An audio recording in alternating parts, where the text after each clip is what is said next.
I don't want to participate in any type of war. I don't understand why men and women want war and they still want to hook up. It's kind of weird.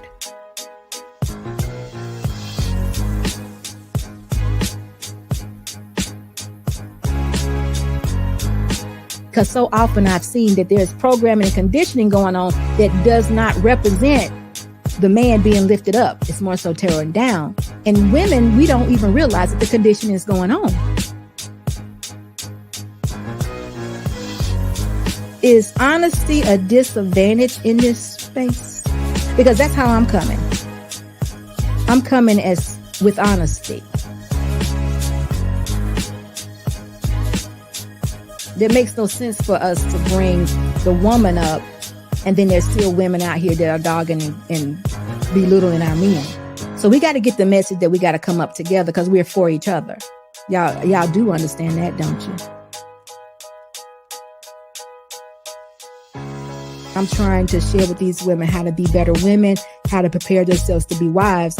I'm giving them what I call tools in order to walk out there daily.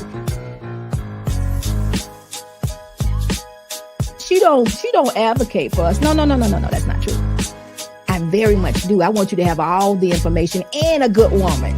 All the information and a good woman, because I want you all men to be leaders.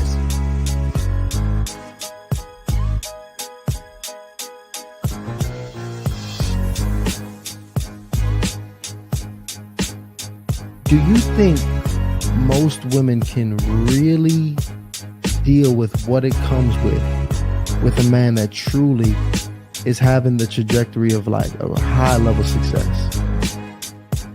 What's your thoughts on that, SB? For me, I build with my husband. I think my husband is very successful now, but we build together. Going in the front door, we build together. And I still think that's the way to do it. Mm-hmm. To me, that's an actual ultimate test. You have a woman, this is a little bit off, but if you have a woman and y'all having a conversation and you're thinking about being married, ask that woman, are you interested in having one pot? Mm. Would you put all your money in one pot with me? Is this something we can do? And that right there, that'll answer all your questions. Yep. You know, that'll give you, does she trust you? Does she like you? Is she willing to build with you? That answers the total question right there. Mm-hmm. But I just think when a man, I think we all need to be reminded of what marriage is. Mm-hmm. So even if that man is super successful and is on that journey, has not achieved it yet, once he alters that journey and decides he wants a wife, which some of them do, because a lot of them say, hey, look, I got to get her now, because when I get successful, I'm not going to be able to trust anybody. I ain't going to know what she wants. Yeah. They need to figure out how to incorporate that woman into that plan that they had for themselves before. And it is always a way, because she is your wife. You all should be on one accord and have that same plan. You have to figure out how to put her in there. Right. So it can work, but she still has to know how to play that role, but you have to be the one to give it to her.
Hello, hello, hello. Hey, y'all. It's me, SB. Dearly beloved. Hey, guys. How y'all doing tonight? Is everybody doing pretty good? It's the first show of the new year. I hope everybody had an excellent New Year's. Everybody was safe. And, you know, if you did do a little partying, you partied inside or definitely made it home safely. No DWIs or DUIs or anything like that. I didn't. Y'all know I wouldn't, though. But anyway, how y'all doing tonight? It is so good to be here. It's the new year. We in 2024. Tonight's show is What Makes Her the One.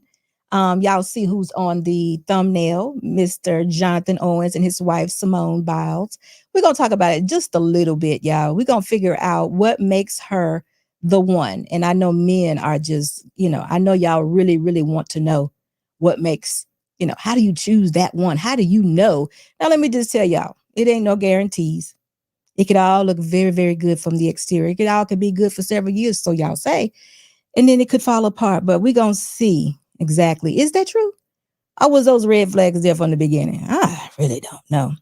But anyway, before we get started, though, I want to say hello to a few people. Listen, my people over on Instagram, hello.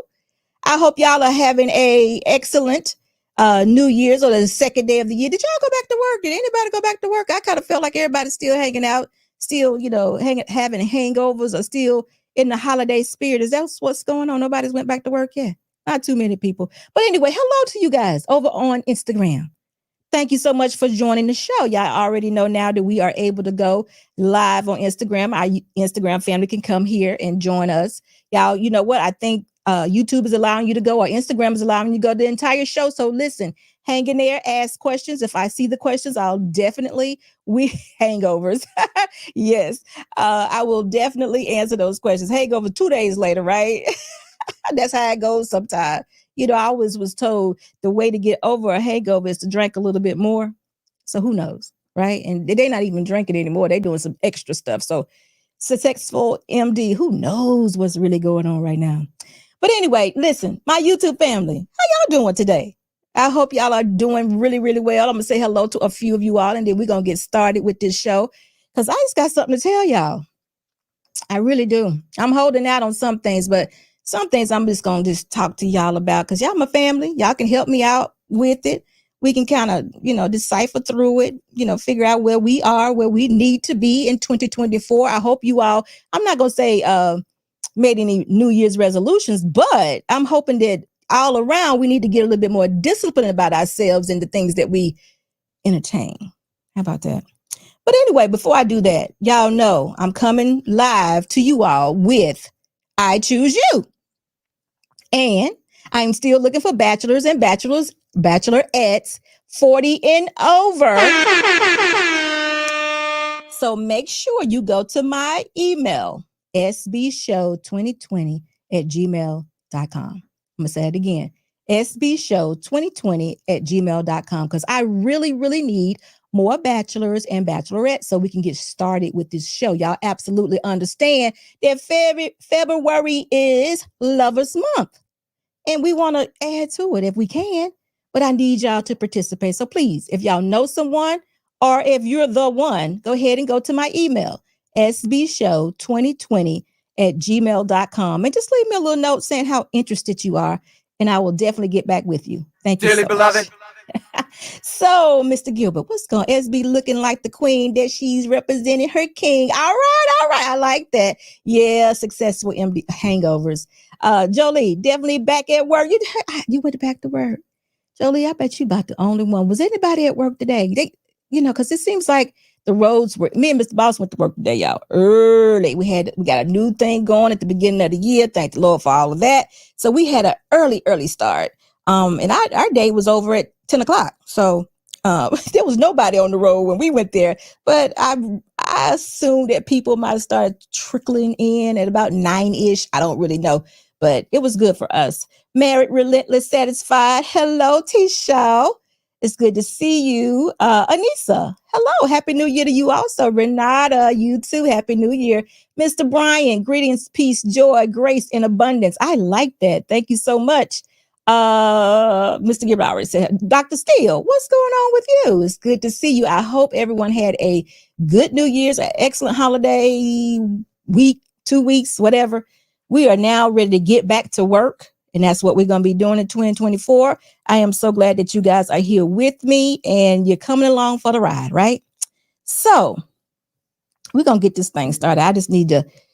Okay, so listen, y'all understand that we are in a time right now where we've been hearing so much about pastors that are just falling off a cliff, y'all. In my opinion, there's allegedly some of them are falling off the cliff.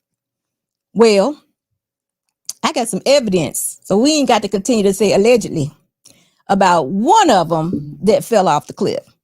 Now, he's down there in Atlanta. I'm sure some of you have probably already seen this video.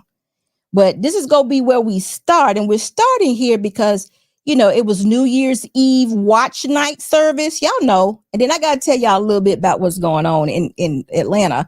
But I got to start with this. The pastor's name is Pastor William Murphy the Third, right? Have y'all heard of this? William Murphy the Third. I want y'all to take a look at this video and we're going to talk about it. First, let me pray about it, Lord. Now we're going to play the video and then we're going to talk about it. So here's the video. Whew,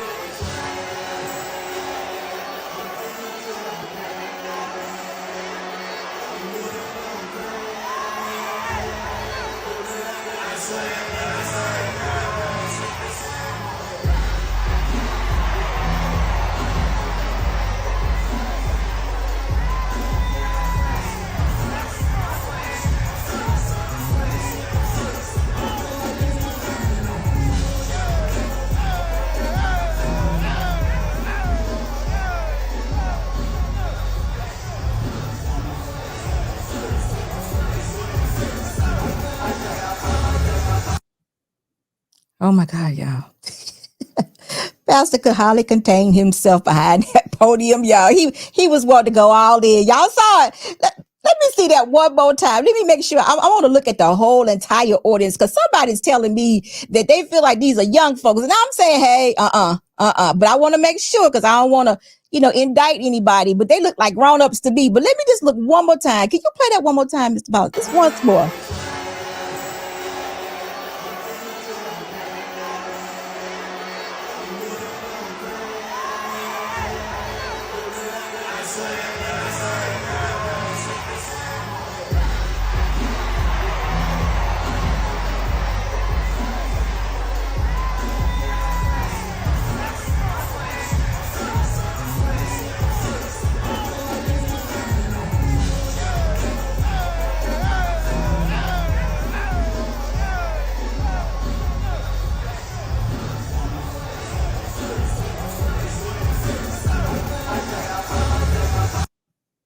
All right, y'all.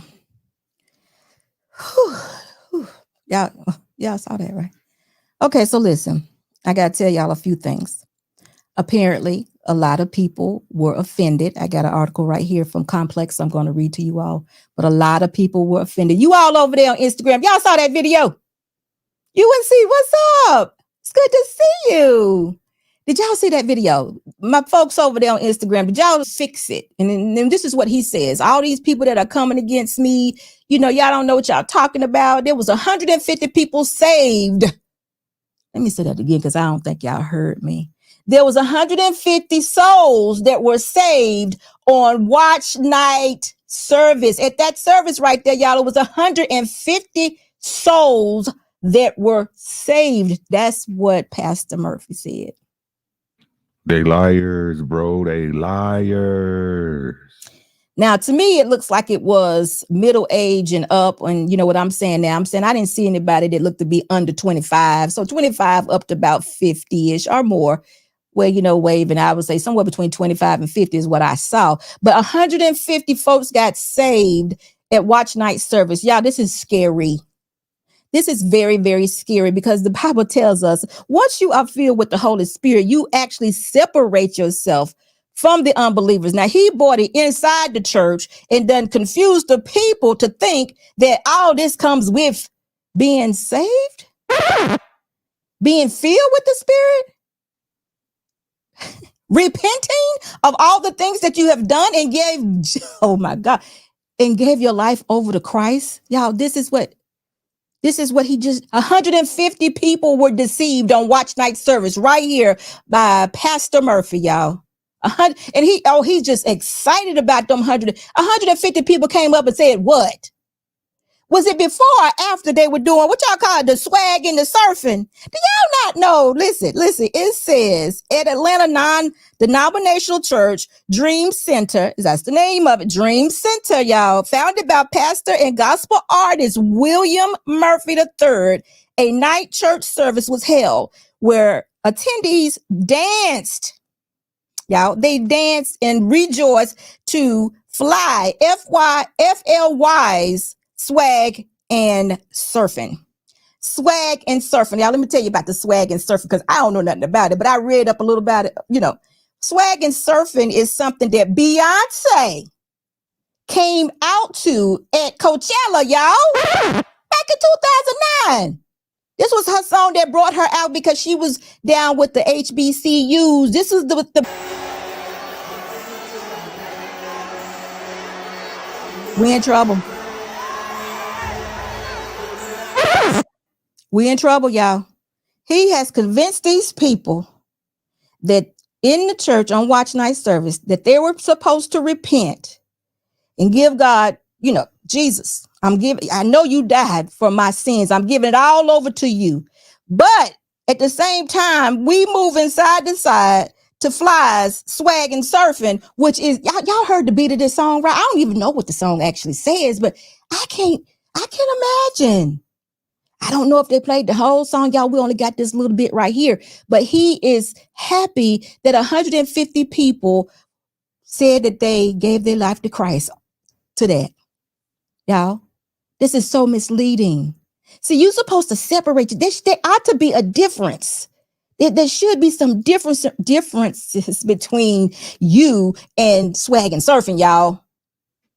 You know, if you're going to swag and surf, why bother? Let's go ahead and swag and surf. And I'm not even saying it's just the swag and surf, but you come into church. There's a certain type of decorum that we need to have when we enter the church. And this ain't it, y'all. But he's like, y'all crazy. I mean, 150 people got saved. Of course they did. Of course they did, because guess what? It was easy. If church gonna be like this, I'm good. No more narrow road. I'm going in swagging and surfing. Pastor, it's gonna be like, why you ain't tell me a long time ago I can come here swag and surf and still be saved? Why you ain't tell me? That's probably what they're asking. And they probably telling all their friends they're gonna have 300 by the end of the week. If it's like this, you know, really, y'all? Oh God.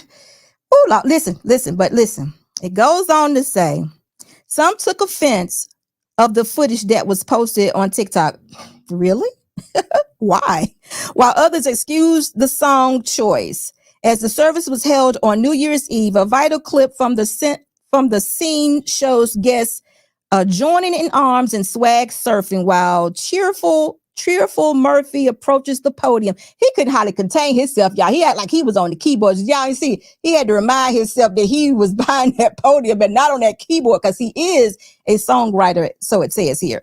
So he had to remind himself that he got to keep it together, because I felt like he was getting ready to get loose. But let me go on to say something, because this is the part I didn't know. Similar to Dream Center, Christian night clubs, y'all. Christian nightclubs. Y'all, did y'all hear that? Christian night clubs. Y'all heard of that before? I haven't. And bars have been on the rise in Atlanta. They got Christian nightclub and bars now, y'all. Yeah. Where young religious people can exclusively listen to gospel music, have non-alcoholic beverages, and celebrate while in fellowship at these venues. Parties, spoken word, poetry sessions, clean stand-up comedy, and worship nights, and held without the presence of circular music. Or I don't know what happened. I think Dreamcatchers got it all mixed up, because that wasn't a Christian nightclub. You know, you had the real music. Y'all was doing the real dance. I don't know if there was any alcohol in the background, but I bet you there was some wine. So I think we got it wrong again. So listen, y'all, I say all this to say, be careful of these false prophets. But Jesus was amongst the people. Yes, he was straight, but when he saw this type of behavior, he threw tables, he threw everybody out. It wasn't going down like that. That ain't what Jesus did. Jesus did not participate in this type of behavior. Dearly beloved. He didn't. So let's go on with that. He didn't. Now, he might have walked in and might have saw it going on, but it didn't continue to go on. He tells you real easy, like, look, I understand you falling. And guess why I'm here? This is why I'm here. Because we all are falling. But listen, repent, go, sin no more. Come on, y'all. This isn't it. Okay, whatever. You don't have to go to church for this. Y'all, he could have went straight to the nightclub and got this. There's no need to confuse the two. There's no need to even mix the two up. If this is what you're going to do, go ahead and do what you do, but don't confuse it by thinking that you're repenting of anything, because your mind has not changed. If this is okay with you, your mind has not changed a bit. If you okay with this, then your mind has not been renewed. And that's what it's all about. Yeah, we're broken. That's why Jesus came on the scene, because we were broken. But if you think this is okay and this is acceptable, then your mind has not been renewed. So don't play these games, because we're in a time right now that everybody need to get it together. We need to get it together. Y'all might not know it. You might be like, how much time we got, SB? I have no idea, but you ain't got time to be playing around. You need to take your life a little bit more serious. But again, it's a narrow road.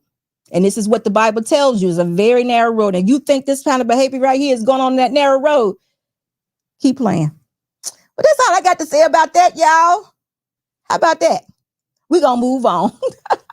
Keep playing those games. My goodness, keep playing. So anyway, Pastor Murphy is doing some, I don't know, crowd control. I'm not even sure what he's doing. But he was wanting to tell everybody that 150 people souls were saved. I should say 150 people's minds was renewed. What y'all think about that? No, they were not. Y'all, God, we got to stop. That's not real. And I don't know what the people are actually thinking. But again, I'm telling you, the road is narrow. You don't play these type of games. Do what you want to do, but don't play these games. God is yes, God is love, but he has a side of him that will bring about the wrath. And that's what y'all are forgetting. You're forgetting it. But guess what? We'll be reminded. Don't worry about it. It'll all come and everything will be true real soon. Don't worry about it. Do what you do. 150 new members in the club. Where the money at? They might have been doing like this, Trey. Who knows? Hey, would you have been surprised? I bet you somebody was in there doing that. I just don't have the video on it. But it's just not, there's no humility here. There's oh my goodness. There's nothing here that resembles life altering, renewing of the mind. God is in the room. The Holy Spirit, there was nothing in there that spoke of the Holy Spirit. Nothing. Holy. Do we not understand what that means? Anyway, I'm moving on, y'all. I'm moving on. So anyway, we're going on to this tonight's topic. And you listen, y'all. It is what it is. Y'all better read that word for yourself. Try to have a relationship with God. Please do. Pray and read for yourself. No, SB, there is no hell. Everyone is an angel. I'm there with you, successful MD. Everybody going. Everybody gonna make it in. I promise you they will. Y'all don't listen to me. Some of y'all might have been listening to Pastor Murphy the other night. 150 people were saved. Anyway, let's move on. The Holy Spirit doesn't swag surf. Trey, I guess he was that night. Oh, separate yourselves, y'all. If there are non-believers and you are filled with the Spirit, you cannot be amongst these things. This will be very offensive. This will turn you off. You would probably run, if not gag, if not throw up. Who knows how deep you're into this? But y'all, you can't live amongst this stuff and be filled with the Spirit, because it would make you sick. You would say, you know what? I got to get out of here. This is not feeling right for me. I got to get out of here. But, saved from what? Mr. Brian, what was they saying for? I don't know. I don't know. I can't even imagine what was they confessing. Right? I don't know. It's amazing. It's amazing. We're going to keep going. Y'all just pay attention. There are a lot of them coming out. We are hearing about them. The church and y'all, we just mix it in. There's going to be nothing that differentiates us from the club and the church. We're going to all be together. You know, but you know what though? The church is a place for the broken, but you go in with an expectation to have your mind renewed, not to continue on in the life that does not give glory to God. You know what I mean? There's supposed to be a change. There's supposed to be some revelation going on. There's supposed to be some self-reflecting going on. How did I get here? What's going on? What happened? What did I do wrong? You know, why am I this? Why am I? You're supposed to be some self-reflecting going on. But anyway, we're going to move on, y'all. What makes her the one? Y'all notice on the thumbnail, it was Jonathan Owens and Simone Biles. I know y'all have heard about this. And let me just tell y'all something that maybe, I'm sure you all have looked it up a few times, but it's kind of something that needs to be said, because a lot of times our ladies out here, our corporate women and our high earners and things of that nature, we're seemingly looking for something that sometimes it may not be there. Or we feel like if we date a man that is not as successful or is not such a high earner as us, we feel as though we're sacrificing or we are settling within our standards. So I just wanted to run something by you, because I remember in the interview that Simone did when her husband was actually doing the interview, she spoke of, listen, just call me. I'm paraphrasing, y'all. Just call me your wife, you know.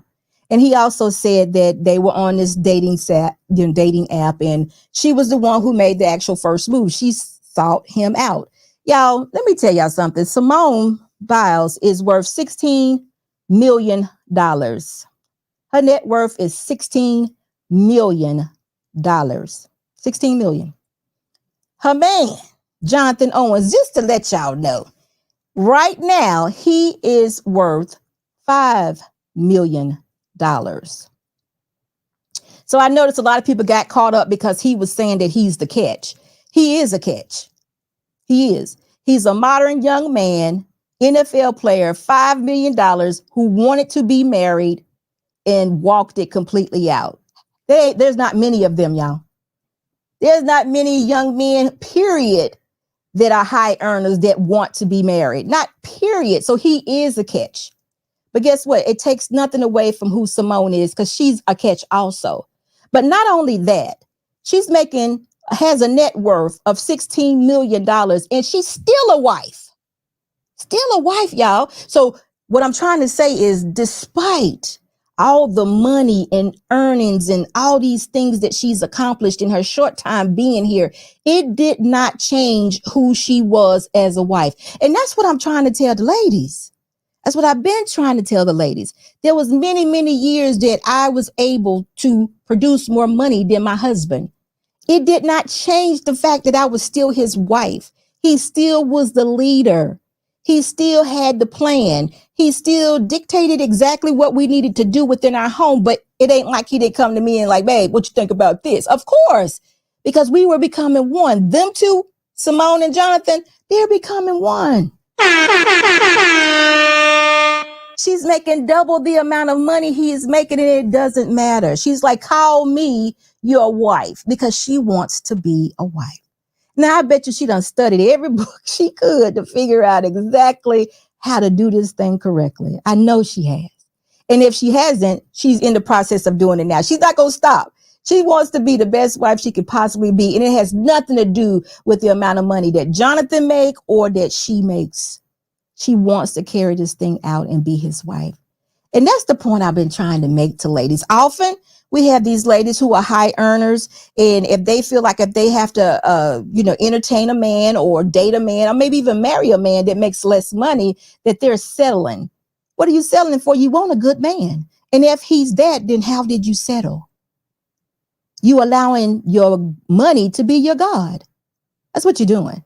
But see, I would much prefer a good man to cover me than some money. You know, because what can money actually do? You can have a better life, but it ain't no guarantees that money's going to be there forever. You know, it ain't no guarantees a man going to be there forever either, but you can pour into your marriage and you can make your marriage what it is. And we can get rid of all that dysfunction that we think of whenever we think of a black man, because your mama told you he wasn't no good. Your auntie, her man wasn't no good. Your grandma, ain't nobody no good when it comes to a black man. You need to get over that dysfunction. Some of us really need to go lay on the couch. Because as soon as you say a black man, there's absolutely no way that he can be anything but toxic. And that's not the case. And I just wish sometime really soon that we change that narrative and understand that whereas there is a good woman, there's a good man too. Although there may be 3 good women to one man, there's still a good man there. Now, I'm not saying there are no trashy men either, but where there's a trashy man, there's a woman that's just as trashy. Yeah. So we need to get out of our head that every time we deal with a man, it's going to be a negative experience if it doesn't go our way. They have a purpose. They have a job. They have things that they're supposed to do as our husbands. We have to allow them to do that. And it doesn't mean that we can't be high earners. It doesn't mean you can't be in a career that you love. You definitely can. You can make a whole lot of money. You can become a billionaire if you can. You can do whatever it is you want to, but it should not change who you are as a woman, a lady, and a wife, if that's what you want to be. But again, you can still be alone, continue to pretend like you selling for something. If you find a good man that doesn't make as much money as you and continue on with life, it's okay.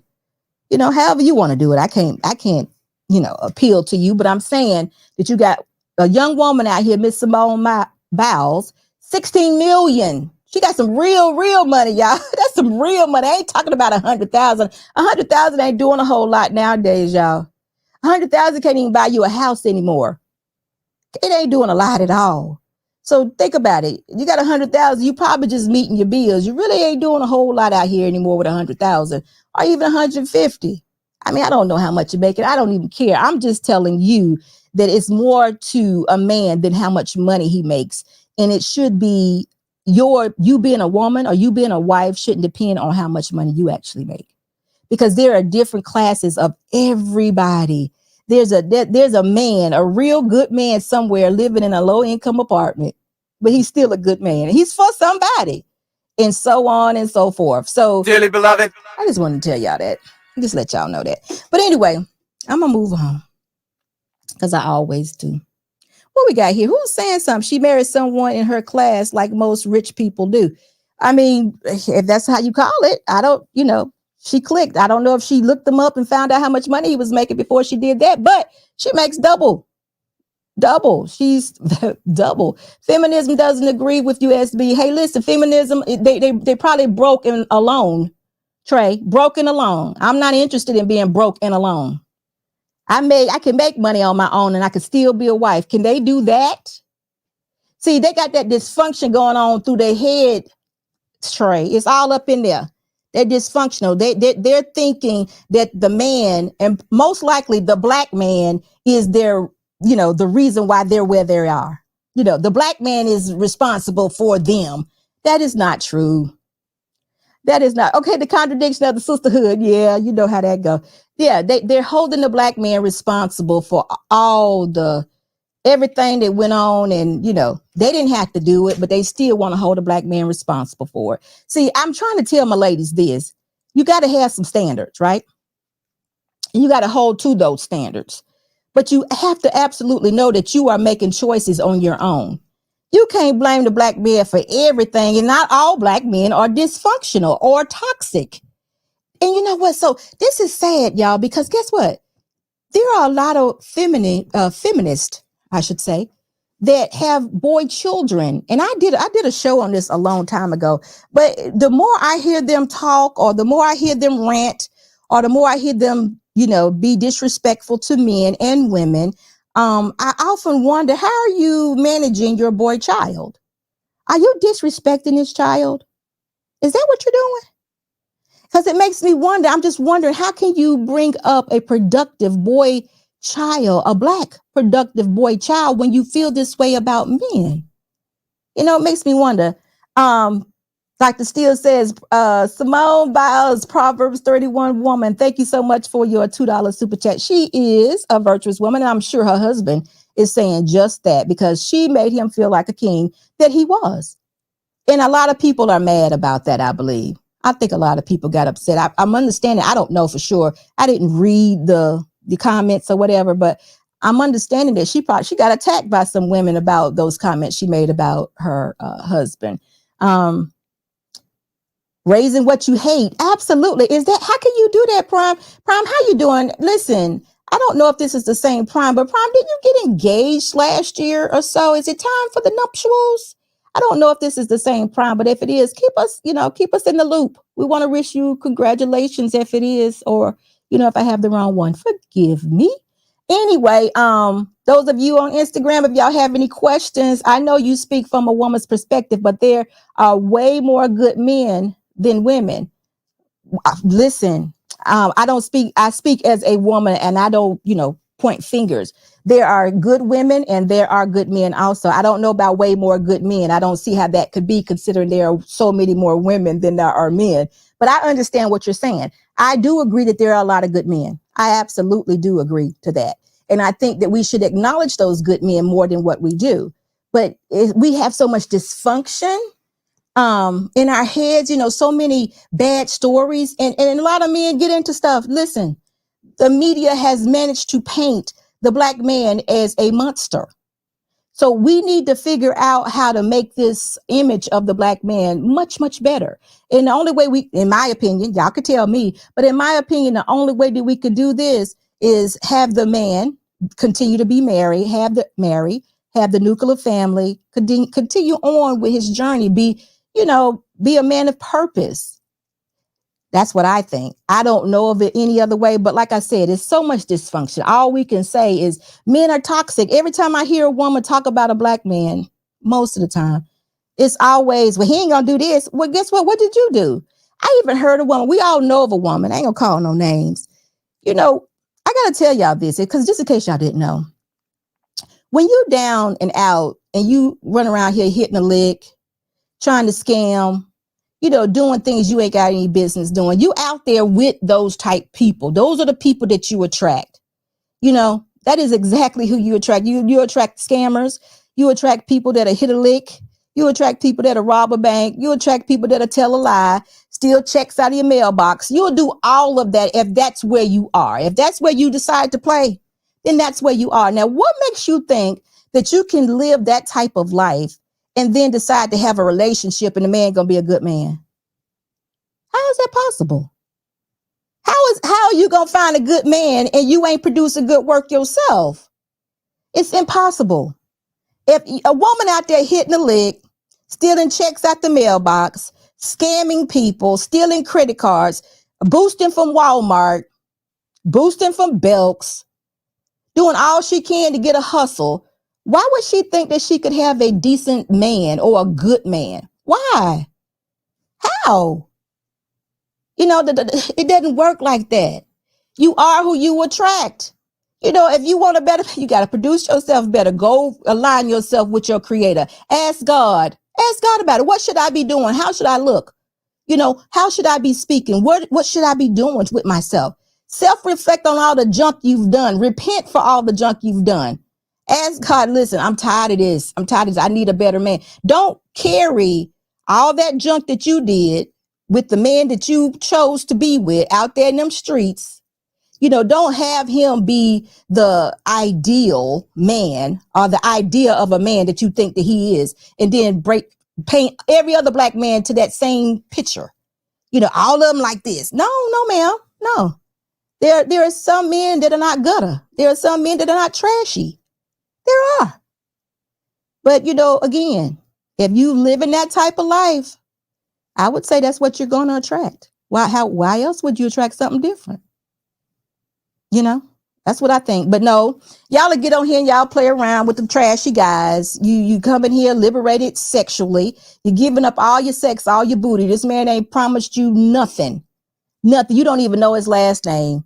Probably let him move into your house. Don't know nothing about him. Then when he get tired of you, he be like, I got to go. Then what? All men trash? No, just that one you was dealing with, because you gave them everything and you were not supposed to, but can't nobody tell you that, because you're a feminist, you're sexually liberated, you're equal to a man, you want to do what a man do. But when the man break your heart because you are emotional and all he wanted was sex, now it's his fault. Anyway, I ain't got a whole lot of time to spend on them. They're gonna learn, and they're gonna experience exactly what they want. But guess what? I'm hearing and understanding a lot of women who decide to be feminists are now changing their mind. They decided they made the wrong choice, and they're thinking differently about it, from what I'm understanding.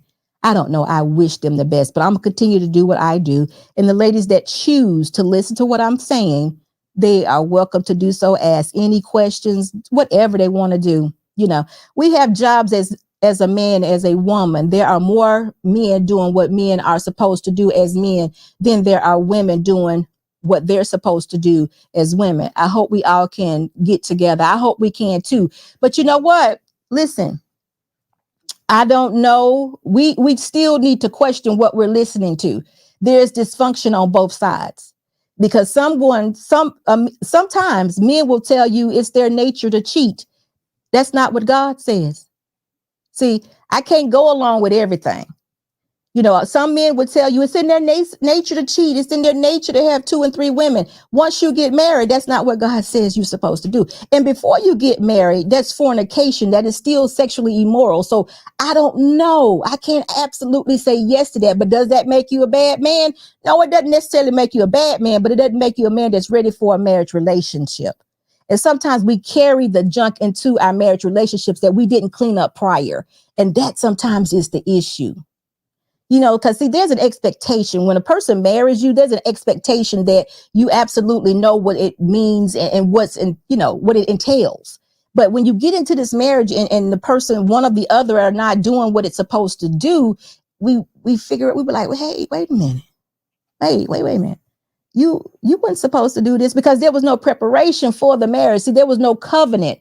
We got up there and said the vows, but we didn't really believe the vows. There was no renewing of the mind. We still single-minded in a marriage relationship, and one or the other is being hurt or trauma is building. It's not good for us, because we don't know relationships nor marriage, because there are so many people out here in this world that will tell you that marriage is a business, and marriage is not a business. Marriage is a covenant, and along with that covenant comes commitment, and that's what women typically want. Now, are they worthy of that? Sometimes they're not. But again, we got so much dysfunction going on. We just be getting married and we don't know what to do with ourselves. And that's what I'm here for. I'm saying, look, y'all, a wife looks like this. A husband, we got to figure out what that husband looks like. A wife should carry herself this way. A wife needs to understand certain things. In order for this thing to be successful, there's a way that we have to do it. And it ain't all willy-nilly. Now, you can do it that way, but you will have growing pains. And growing pains are okay, because when you come out on the other end of it, you are very successful and y'all loving each other more and you're understanding life a bit more. You done got a little wisdom, a little knowledge and all that, which is good. But, I prefer an easy life. I want to do it easy. So if I could share something with someone that would make that endeavor as far as getting married easier, I want to do that. And that's what I'm here for. So I hope y'all understand that. But again, the link is over in the chat on Instagram. If y'all have any questions or some smoke for SB, go ahead and hit that link. Come on up. I love the conversations. I've been married 28 years. This is all I know, y'all. I'm just kidding about that. I know a whole lot of other things. But anyway, we're going to get started. I need y'all to understand what I mean about the marriage and what being a wife or what have you. This all stemmed from a conversation that I had over on Hardlyinitiated. So in other words, this conversation started on Hardlyinitiated. Y'all take a look at this video and we're going to jump right into it. Some clarity on what are considered to be wifely duties, and also when should a man expect to start seeing some of those things from a woman that he's dealing with. Wifely duties. I think a woman, as an adult woman who is single, taking care of herself, she's displaying. She keeps her house clean. She keeps her car clean. She keeps her house, apartment clean, or whatever it is. She's paying her bills. Her credit is good. She's not going into debt. She speaks with respect. She dressed modestly. She cooks for herself, and she is willing to cook one meal per week for that man.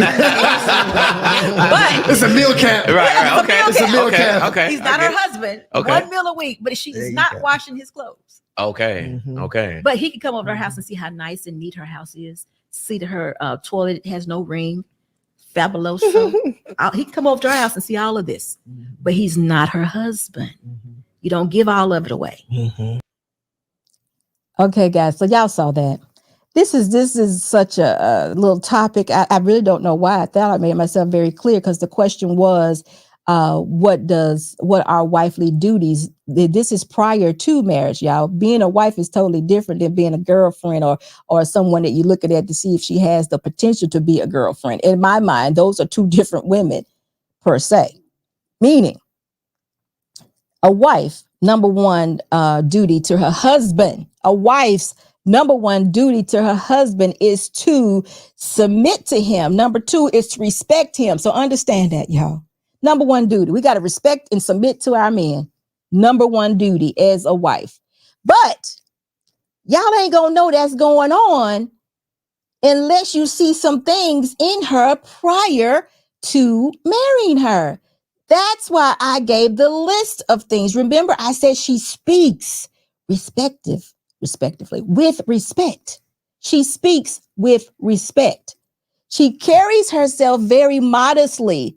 Did y'all understand what that means? She ain't got her out.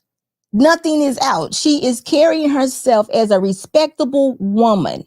These are things you look for in a single woman to classify her as a potential wife. But as a wife, her number one duty is to respect you and to submit to you. However you want to say it, one or two, or submit and respect.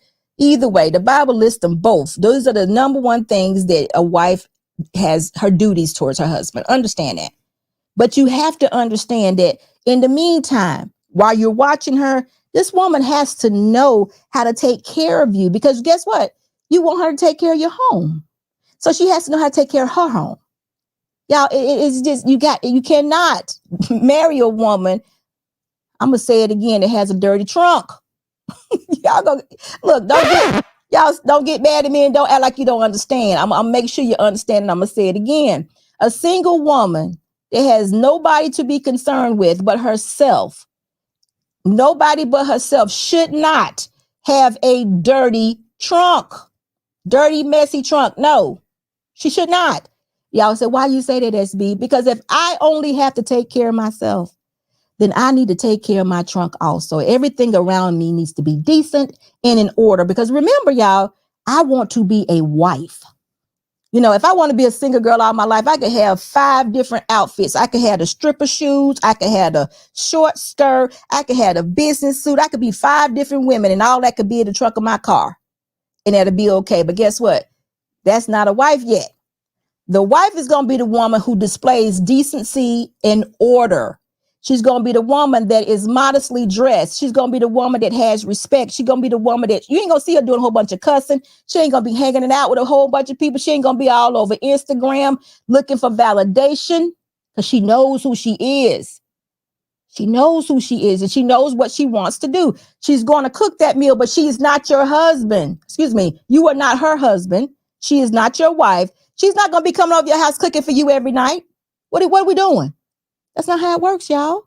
She will let you know that I do know how to cook, and I want you to come over and eat dinner on Sunday. You can come every Sunday. You can come Saturday and Sunday, but I want to show you that I know how to do this. I want to show you that I'm an asset to you. This is what a wife is, y'all. She's an asset to you. I want to show you that I know how to handle money. Remember, as your wife, you want her to manage your home. So she needs to know how to handle money. She needs to know how to budget money. She needs to have good credit. If not good credit, she needs to be in the process of having good credit. Leave alone until she gets it. You know, once you get to the vetting stage and you see this woman has $200,000 or $300,000 in debt, I wouldn't marry her. But this is not, you know, that's on you all. That's on you all. I would just take a break. Be like, God, you're such a sweet girl. But what's your plan for that 200,000? This is just me talking to you. I'm telling you how not to. I told y'all earlier. I like, the easy road. She might be a great girl with $200,000 in debt. That might be too much. It could add a lot of stress to the relationship. I'm just saying, do what you want. But anyway, going back to this wife lady. Before you marry her, she needs to be able to pay bills. She needs to be able to budget. She needs to be able to manage your home as a wife. She needs to be able to take care of your children. So she needs to be a person that is caring, that is loving, all of that as a single woman. But this is something that you should be seeing her actually do without prompting.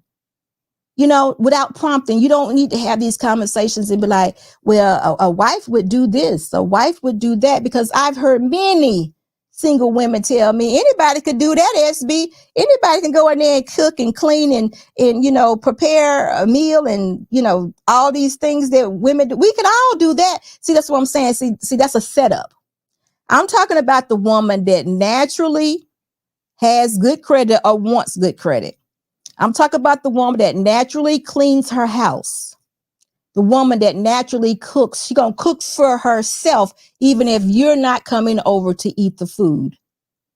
She's going to make sure that she's a respectable woman. She's going to make sure that she's modestly dressed, even if she didn't ever meet you. That's a wife, y'all. This woman speaks respect. Y'all, I hope y'all understand this. There is a difference. There is a difference. There are some women that do not know how to speak to a man with respect. There's some people or women that have no idea how to modestly dress. They will argue with you about the way they dress. They will argue with you about their hemlines. Y'all have to fuss and fight. Now, do you really want that? If you do, then you go ahead. That might be one of the things y'all, I wouldn't say that was a deal breaker, but a wife would understand. And I give another thing too, though. We do not come 100% all the time. We don't know everything as wives. We don't. We still have to adapt to our men and learn other things as wives when we get married. We do. So don't think that we're going to be perfect at all these things or just know everything. Because again, we have to adapt to the man that we like. Some men may not want you to be so, folding up their underwear, so neat all the time, or so, budgeting of the money, I think we should do this. Some men don't want that. Some men might want you just to, hey, babe, I got this. Let me just handle it or what have you. You have to adapt to the man that you have. But I would think that a woman living by herself as a single woman who wants to be a wife, she needs to display these types of characters because we need to be assets to our men. Our men need to come in and cover us. They need to see that, hey, she could do all this. Yeah, this might be a good one right here. She ain't got 100 friends on Instagram. I ain't see her go on Instagram all day. I'm not saying you can't get on Instagram, but everything should have a place in your life when you are actually trying to be on purpose. Everything should have a place in your life when you are trying to be on purpose and intentional. You shouldn't just be real loosey-goosey about anything. That's all I'm saying. But this video, they will cut you if you speak on their dress code. They will. Hey, Miss M, they'll cut you. They be mad about that thing, right? They look, the skirt could be short, the butt could be all the way out. Listen, y'all, these are red flags. I can't tell you enough. I know to some men it could be quite enticing, but when you're talking about being in the most serious relationship in your entire life, you need to figure out what's most important. You want a woman that no matter how much money you make or no matter how much money she makes, she's still saying, call me that man's wife. And it has no problem with saying that. She, even if y'all get down to zero, she's down at a zero with you. How about that? And I know some people are like, no, because again, we got so much dysfunction going on. Ain't nobody trying to get down to zero. But you want to know that somebody is there with you if something should happen. You want to know that. You don't want somebody that if the money get gone, they gone too. That's not what you like. So that's what this video was about. And we've had so many different questions about, one man said, SB, you need to give this to, how he said that you need to, what do you say? I need to see all this prior. I was like, you need to see what prior? He's like, I need to see her doing all this prior to being married to me. I'm like, no, that ain't how it works. Hey, UNC, thank you so much for your $499.99 super chat. He said, Happy New Year, SB. To you and Mr. Boss. Many broken minds and lost spirits will be found and start their healing process this year. Listen, we need to say that again to those 150 people that were down there at Pastor Murphy's church that said or believed that they gave their life to Christ. Because I am saddened by the fact that they did that, and this was the environment that they had to do that in. I don't know. I mean, the picture that I'm seeing, it was not filled with the Holy Spirit. So I thank you so much for that. You have another ally coming to the battle. Oh, thank you. Your work is always appreciated. Thank you, UNC. Thank you so very much. Thank you for that. Listen, you get the money line. Money line, I'ma run it every time. Give me mine, going up, need no decline. Money line, I'ma run it every time. Give me mine, going up, need no decline. Yeah, yeah.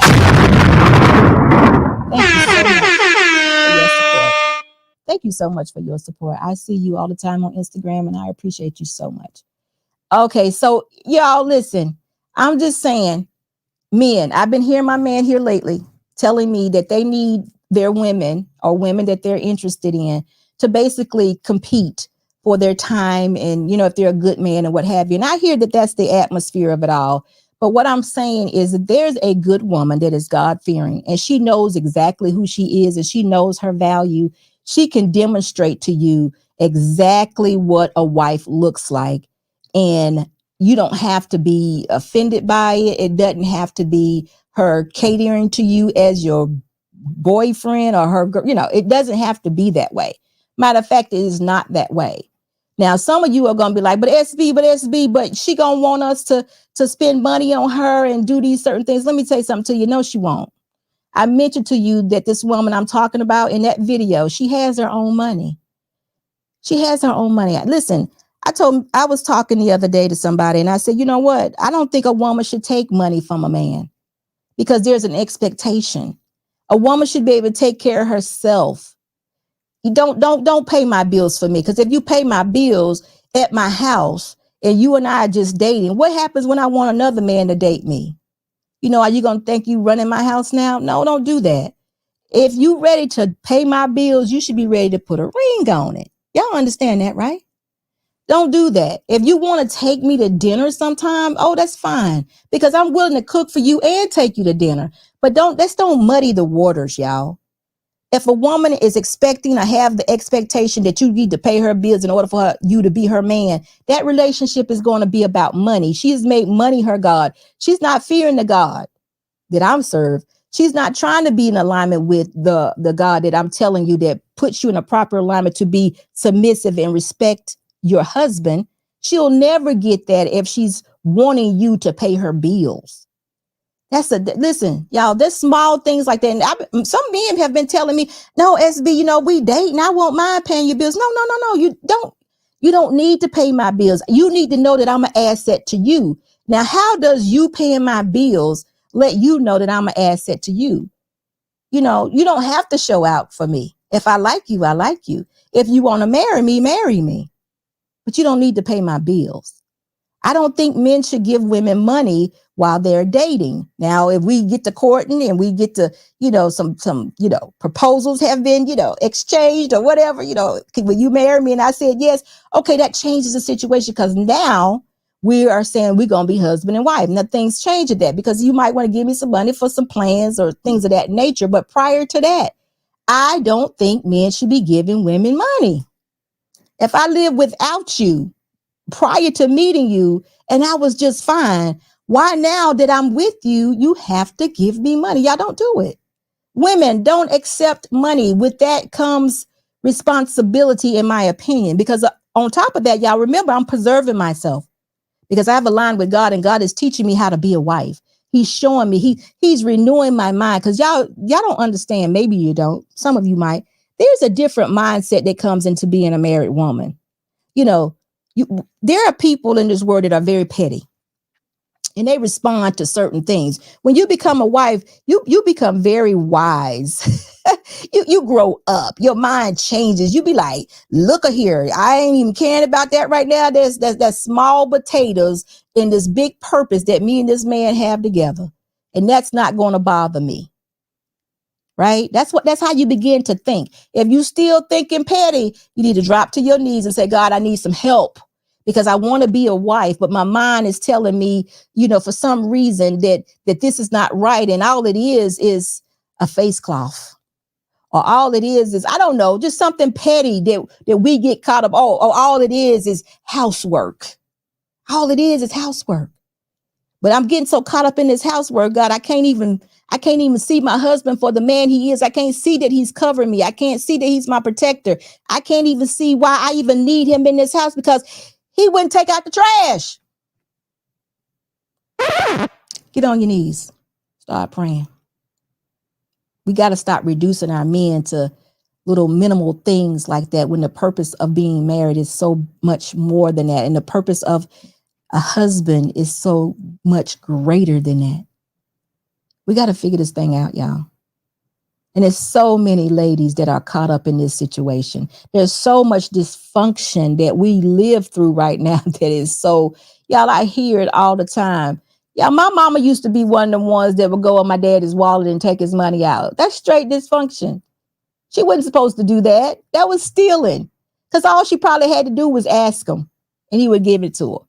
But some women tell me, why I got to ask? Because you want something. Don't be above asking. Just ask. Men think different than we do. Can we get that? They think different.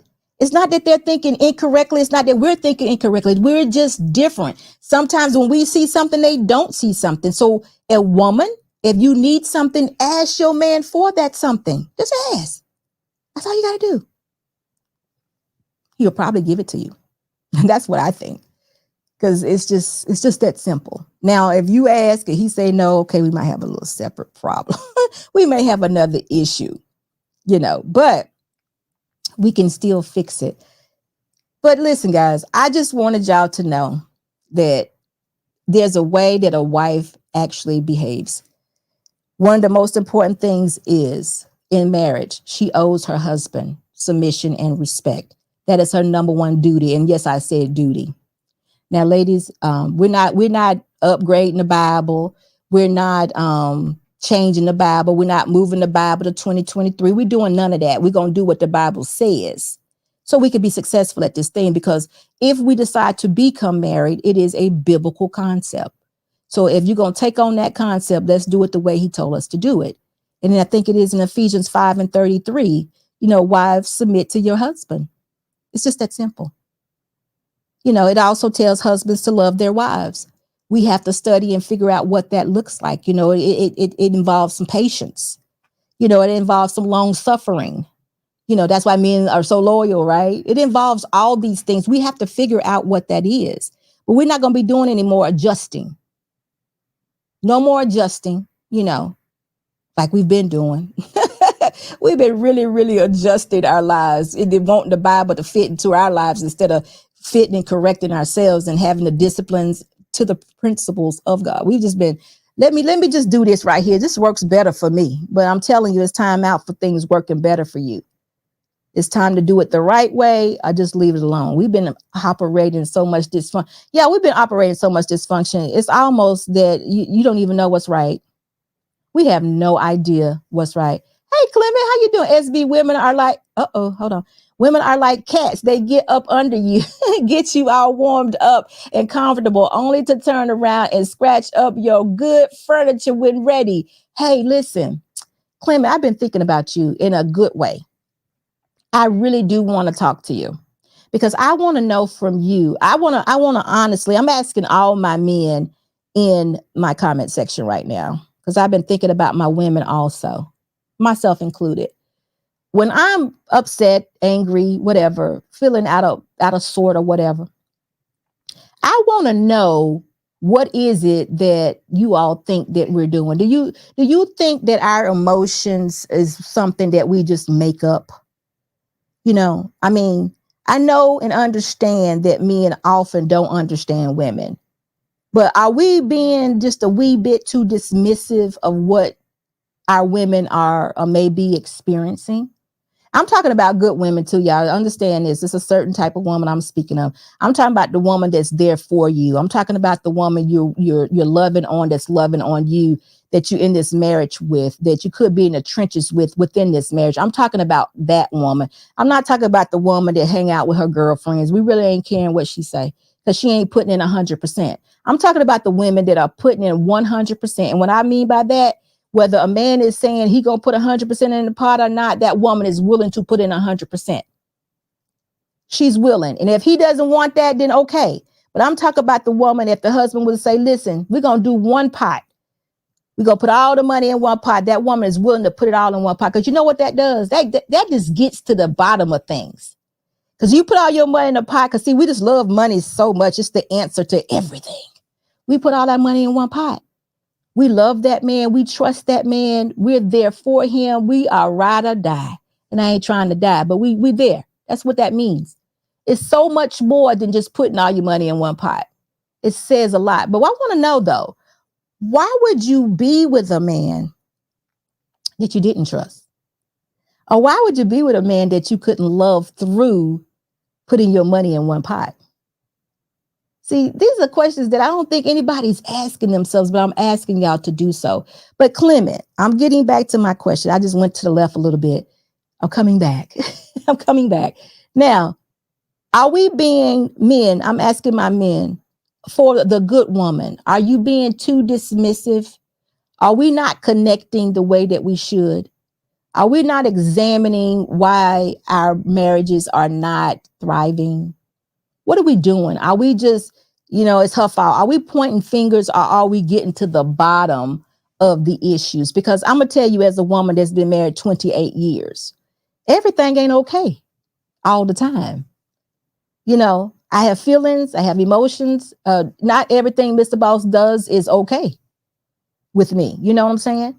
So if that's the case, this Mr. Boss's duty to be patient and kind and long suffering with his wife and figure out, babe, what is wrong with you? We need to get on one page. What can we do? It's his job to cover me, pray for me, and be there for me. It's his job to do that. It's his duty to do that. So why are we having all these issues? Because I'm telling you something, you don't know how sexy it is to have a man pray for you. I know you wouldn't, Clement, but you don't know how sexy it would be to have a man or a woman pray for you, to be vulnerable with you, love on you, and just, 100% in, not dismissive, because I'm just trying to make marriages work. I'm not trying to break them up. And I just feel like if you got two people that are together and they're good people, they're God-fearing people, and they want to be in a marriage that works, I don't know what's keeping us from praying for each other, finding out what is wrong. Why is my husband not good right now? Talk to me. I don't need to be dismissed because you act this. See, we always dealing with this surface stuff. It's time out for the surface stuff. Let's get to what is making this person behave this way. That's what I want to know. So let's see. Mr. Boss wanted me to read. SB, keep it short. It depends. It depends off whether her emotions based off the man you with or the one who left you. Oh God, Clement, that's what I'm trying to say. I'm dealing with good women and men now. Keep it up. I'm not talking about no trashy behavior. I saw a man the other day. A woman cheated. He cheated on his wife, and she got upset with him, and he turned around and flipped it on her and started yelling and screaming at her. And I thought to myself, what the manipulation is this? But listen, I'm talking about a relationship that the two people are just missing each other. And the woman may have moved out, but they're just missing each other. And he may be pointing at her and might be saying, she's doing this, she's doing that. She's hanging out with her girlfriends. She's telling her mama all my business. She's spending all the money, all these outward things that are not good for your relationship. She's doing all these things. And we all know that that's a byproduct of something that's deeper. It's something in this woman that is not whole right now, or that is not, she's not feeling something right now. And she's not feeling a good vibe from her man. We want that. We want the answer to that. Did we find out what that was? Before I go on, though, let me read Dr. Steele's comment. Thank you so much, sir, for your $5 super chat. When a woman gives a man peace, she will also be at peace because the man is giving it back. Dr. Steele, maybe so, but a woman will not give a man peace if the woman's environment is not stable. She can't. Remember, I said a long time ago, a woman needs security and stability. A lot of people want to say that has everything to do with money, but it don't. Stability is knowing that your husband loves you, cares for you, he's there for you, he has your back, he's praying for you. There's nothing between you and him. You know, he's putting you before himself. That is stability. Now, if in our daily walk, in our marriage, brings up something that makes me feel a lack of stability, I'm no longer feeling good. I'm no longer feeling that solid, relationship or becoming one with I'm no longer feeling one with my man now. There's something going on. I need my man to recognize that there's something going on and cover me and pray for me and get us back to being one. I need him to recognize that. We need to be just that in tune that you do recognize that. And that's what I'm saying, Clement. SB, even the good ones have that problem. I understand. I'm talking to you. That's why I said good ones. I'm not talking about people that like to run out. I ain't talking about no drunks on Friday night. I ain't talking about people who allow outside issues into their relationships. I'm talking about people who are devoted to their marriage and pleasing God. I'm talking about those people. I'm saying, what is it? Are we missing it? We're not supposed to miss it. We're supposed to pour into each other on a daily basis. I'm supposed to know when my husband is off. I'm supposed to know when my husband is not feeling respected or not feeling loved or what have you. He's supposed to know when my stability and my security is being altered. He's supposed to know that. He should never get the idea that I'm supposed to do around here is pay the bills, or I'm paying the bills, the lights are on. What more do you want from me? That should never be his words, because it's so much bigger than that. You know what I mean? I hear this a lot. A man would say, well, I'm doing what I'm supposed to do. See, God called you for a bigger purpose than that. Yes, you're supposed to provide, but there's some other stuff that belongs in that too. But let me read this question from a biblical standpoint. Can a man be dismissive if the woman is supposed to be submissive to her husband? No, neither party can be dismissive, but it often happens. Now, listen, this happens because often men totally miss what the woman is trying to say, because women, we don't communicate very well, right? That we just keep it totally honest. And a lot of times we don't communicate very well because we don't know what's causing these issues within ourselves. We'll know that we're unhappy or whatever about something, or not pleased with it, or something has us uneasy, but we won't be able to convey that message to our husbands, and husbands are very much solution based, right? Most of them ain't down for the long conversation. What's wrong with you? And you going to the left and going to the right. They want to know what is wrong with you. Let's fix it. What can I do? And sometimes it requires getting in a little deeper to figure out what happened. Where did I go wrong? What am I displaying to you? What are you seeing? I'm your covering now. I'm your covering. Sometimes we have to be just reminded that you are our covering. You're our leader. I am praying for you. Come on, let me pray for you. Do you know how many arguments would end if the husband or the wife would just grab the other one and just say, come on, let's pray? Do you know how many would end? It would just be like, okay, it would be done. No, see, here we go. Successfully MD says, sounds like many women are never satisfied. See, that's not the case. That's not the case, but we are real people. If you're getting the feeling that we're not satisfied, then there's a reason. Don't dismiss us to think that we just not satisfied. There's a reason. We're real people. Maybe it's something that is not right in the relationship. Maybe I don't feel good. Maybe I don't feel good about myself. It could be who knows what. You're right. But it's got to be something. We are real people. We are God-fearing people. We have real feelings. Cover me. Figure out what it is. Let's have these conversations. But it is up to me to bring it to you. I agree with that. But my marriage is very much satisfying and fulfilled. This is something I want to work within. That's the goal. Is it going to be perfect? Absolutely not. Is it going to be happy? Absolutely not. But I do have happy moments. There are a lot of times Mr. Boss shocks me and surprises me and be like, hey, babe, I'm like, oh, wow, thank you. There are many times that goes on, but I'm satisfied in my relationship, but that doesn't mean that I'm always at peace. And see, what we're looking for is peace within the relationship, because if I'm peaceful, I am giving peace to my husband. We're like working like a little train, right? But if I'm not at peace with myself for whatever reason, it could have been something he did, something somebody else said. It could have been what I'm feeling within myself for whatever reason, y'all. Sometimes you just don't know. Like I said, you just don't know. But the man I cover, and y'all dig into this thing and figure out what is wrong with my wife. Because I do this. I'd be like, babe, what is wrong? I'm trying to become one with my husband. There's nothing that I can't not do. You know, I'm doing everything that I can. I'm not going to be dismissive and be like, you just ain't satisfied or nothing's enough for you. I'm not doing it. I'm not dismissing him because he's a part of me. We are part of each other. I'm not letting it go.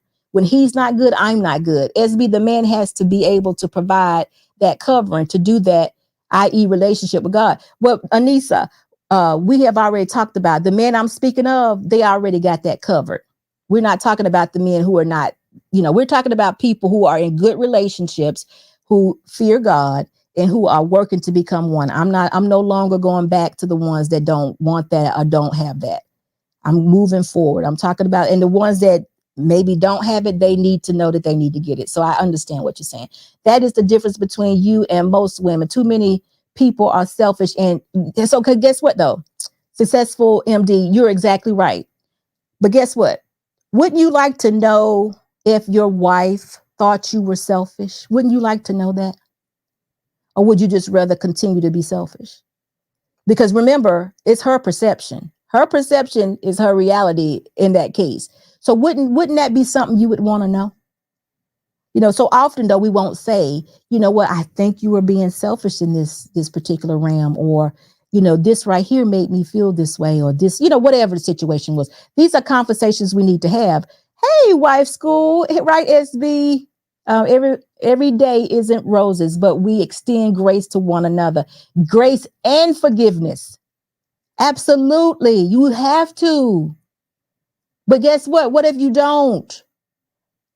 Wife school, what if we don't? And we walk around with this junk within us because no one's paying us any attention, or we're not getting to the bottom of it. This is what I'm seeing a lot of, because let me tell y'all, it's just been too many good people that I've talked to that are just popping up here talking about they having marital problems. I'm like, what is going on? Are we bringing third parties in, people from the outside of the relationship? What exactly do you think is the problem? Now, I'm not a counselor. I'm just listening. And whenever I'm listening to this, I always come up with there's some sort of separation. We ain't talking, we're not communicating. There's no sex going on. Okay, so why is there no sex going on? Let's dive into it. I don't know. I just don't feel like having sex with him. Well, why would you not want to have sex with your husband? Guess what, y'all? It's something happened. Something happened. This person made this person feel some way if they're not wanting to have sex. It's just not because she didn't want to have sex. Y'all, understand this. This is your wife. This is the person that you're putting and feeding into. Find out what's going on with her. Ladies, this is the man that is covering you, that is protecting you, that you're becoming one with. Find out what's going on with him. Don't let it go. Don't let it just ride. Don't let it be on auto. I say this all the time. Don't let your relationship be on auto. But again, it begins with finding that wife, those wifely qualities. I'm going to play this video once more. Mr. Boss has already dropped the link. If you have a question about anything that I've said, I would love for you to cam up, and we'll talk about it. And I don't think, you have to cam up. Is that right, Mr. Boss? You care? You don't have to cam up. You could just, hit that link, ask your question, and we can move it on along. But I want y'all to hear the question and hear the answer to this. And it's a couple things I'm going to add, and I'm going to do it again. Wifely duties. Go ahead, Mr. Biles. I do want to get some clarity on what are considered to be wifely duties, and also when should a man expect to start seeing some of those things from a woman that he's dealing with. Wifely duties. I think a woman, as an adult woman who is single, taking care of herself, she's displaying. She keeps her house clean. She keeps her car clean. She keeps her house, apartment clean, or whatever it is. She's paying her bills. Her credit is good. She's not going into debt. She speaks with respect. She dressed modestly. She cooks for herself, and she is willing to cook one meal per week for that man. But It's a meal camp. Right. Okay. It's a meal camp. Okay. he's not her husband. Okay. One meal a week, but she's There you not go. washing his clothes. Okay. Mhm. Okay. But he can come over to her house and see how nice and neat her house is. See that her toilet has no ring. Fabuloso. He can come over to her house and see all of this. But he's not her husband. You don't give all of it away. Listen, Successful MD and Mr. Gilbert, I see you all. I'm not blaming the man for anything. But when you're in a relationship with your wife, you want to make sure that you're doing everything you're supposed to, wife included. She needs to do it too. Who knows? I don't know. I'm not blaming anybody for it. Who knows whatever happened? But we can't let it go. Who's going to take the step and say we're going to put it back together? Or we're going to stand in the corner and be like, no, you did it. And see, that's what I just said. I started off with that. See, we are standing back in the corner too long, pointing fingers at who didn't do what. Who's going to take that step and be like, let me pray for you, whether it's the woman or the man. Let me pray for you. Once you pray for somebody and you ask them that you can do that, the argument is over. It's over and done. But I saw y'all here. No, I don't do that. I don't take sides because there's no perfect individual. Somebody did something to each other. Somebody did something, whether it was the woman or whether it was the man, something happened. I'm just asking my men, don't be dismissive of what these women are feeling. If they're coming to you or something happens, a sexless marriage is one thing. If your wife is not willing to have sex with you, don't think for one reason that it was not something that happened. Outside of medical, y'all know, don't get me wrong. Sometimes there are medical reasons that, a woman can't have sex. I'm not talking about that. I'm just talking about intimacy. Having sex with your husband, you no longer turning her on or her pushing you away. Your woman is pushing you away for some reason. Ladies, if your husband is not wanting to have sex with you, there is a reason. I'm telling you, don't allow this to go on. Get to the bottom of it. Don't just dismiss it as though, oh, she just don't want to have sex with me, because it's not that. Women enjoy sex just as much as men do. Find out what's going on. Don't walk away from that. Don't walk away and go on the outside of your relationship and find sex somewhere else. That's what I'm talking about, that type of thing. Love you, SB. Thank you so much for your $5 super chat, the Wife School podcast. Don't do that. That's all I'm saying. Don't walk away. Indulge. Find out. I could be outside influence such as jealousy and listening to other. Listen, again, you are exactly right, but Successful MD, if your wife is doing something that is taking her away from your marriage, you remind her what is most important. Nothing supersedes our marriage. You got to set her down and tell her, listen here, lady. Listen, them girlfriends, them single trips or whatever, not single trips, but them girlfriends and them girl trips or whatever, no more. We need to concentrate on our marriage. We're supposed to be becoming one. Now, understand this. This is a God-fearing woman that you're with, so this shouldn't be of any surprise. You wanting to pray with her and cover her, none of this should be of any surprise. You grab her, a hold of her, and you tell her exactly what it means to be a wife. Just in case she forgot.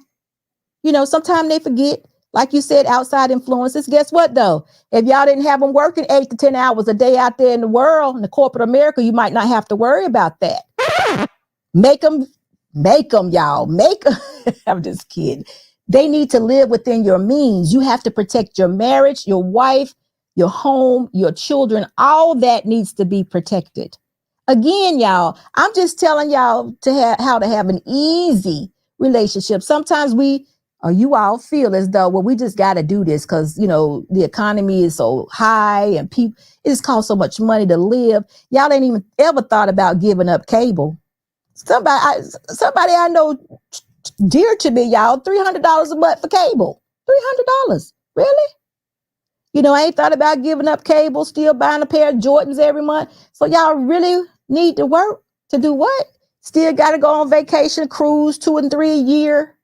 Got to go out of the country somewhere. Got to do something, right? But you ain't got no money, or you got to work hard. Or you got to work long hours, which keeps you from the home, which keeps you out of your husband's, affections, out of your house. You can't go to your PTA meetings, can't take your kids to the dentist, can't do anything because you got to work 8 to 10 hours a day. And the husband's like, you know what? You wanted this $250,000 house. Shoot, that ain't even it no more. You wanted the $400,000 house, which used to be the $200,000 house. That's what you wanted. So that's why you got to work. And all I'm saying, husbands, is, you know what?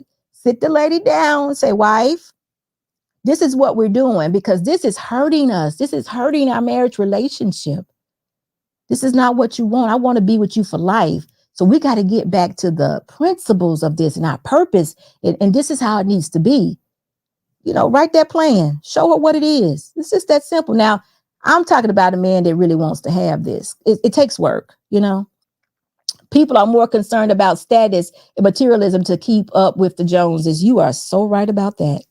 You are so right. Clement, comparison between sex partners, huge problem. Comparisons between sex partners, huge problem, SB. Absolutely. All that's huge problem. But listen, a woman needs to submit and respect her husband. It also says in the Bible, we should not keep our bodies away from our husbands. And, you know, my body became my husband's when I married him. All these things we need to keep it real. These are real things. So I need someone sometime to put me back on track. What better man to do that than my husband? And if I'm a God-fearing woman, what am I going to do? Well, I'm going to tell him he lying, fight him, what? No, I'm going to have to believe what my husband, the minister, the covering, the protector. I got to believe what this man is saying, because he could take me to the scriptures and show it to me. So it is what it is. Bryce. Hey, Bryce, how are you? Bryce? I don't know if he hears me.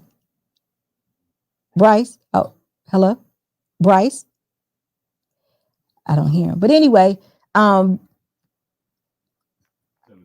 Bryce, if you can hear me, go back out and come up. But I think I hear him, but go back out and come back up, Bryce. But anyway, getting back to that, this is what a marriage relationship needs to look like.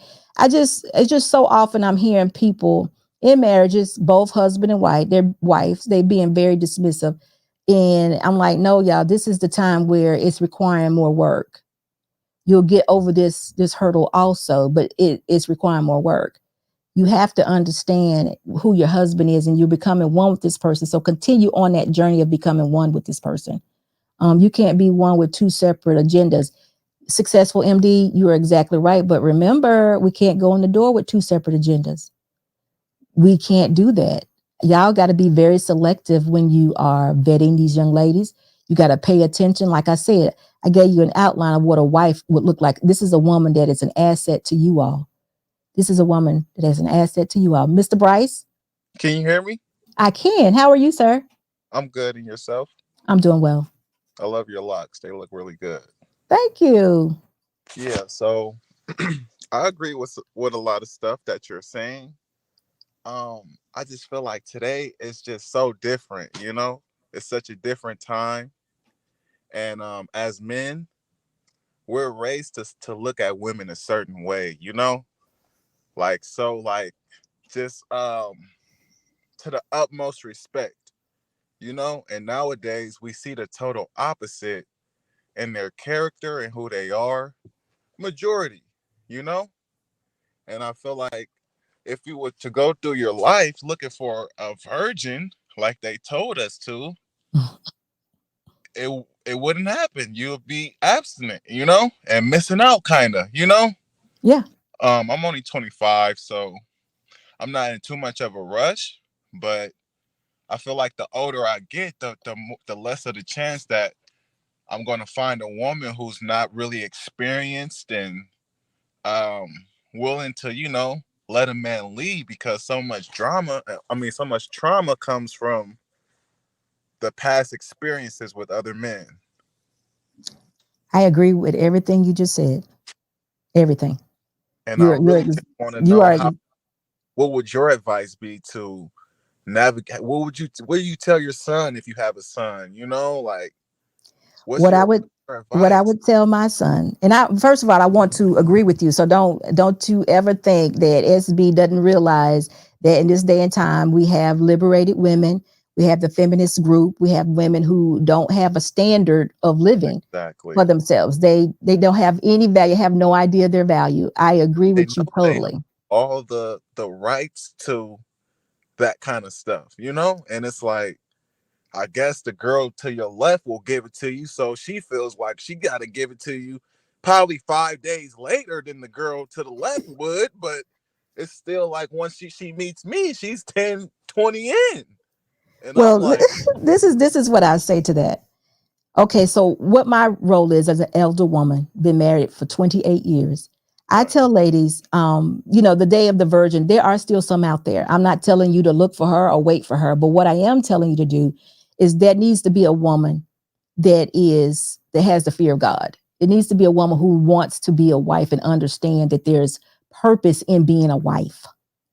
And you all need to share in that purpose, meaning you're looking for her as to be your wife, but you also need to understand that being a husband is a purposeful job also. right, And she needs to demonstrate a few things to you.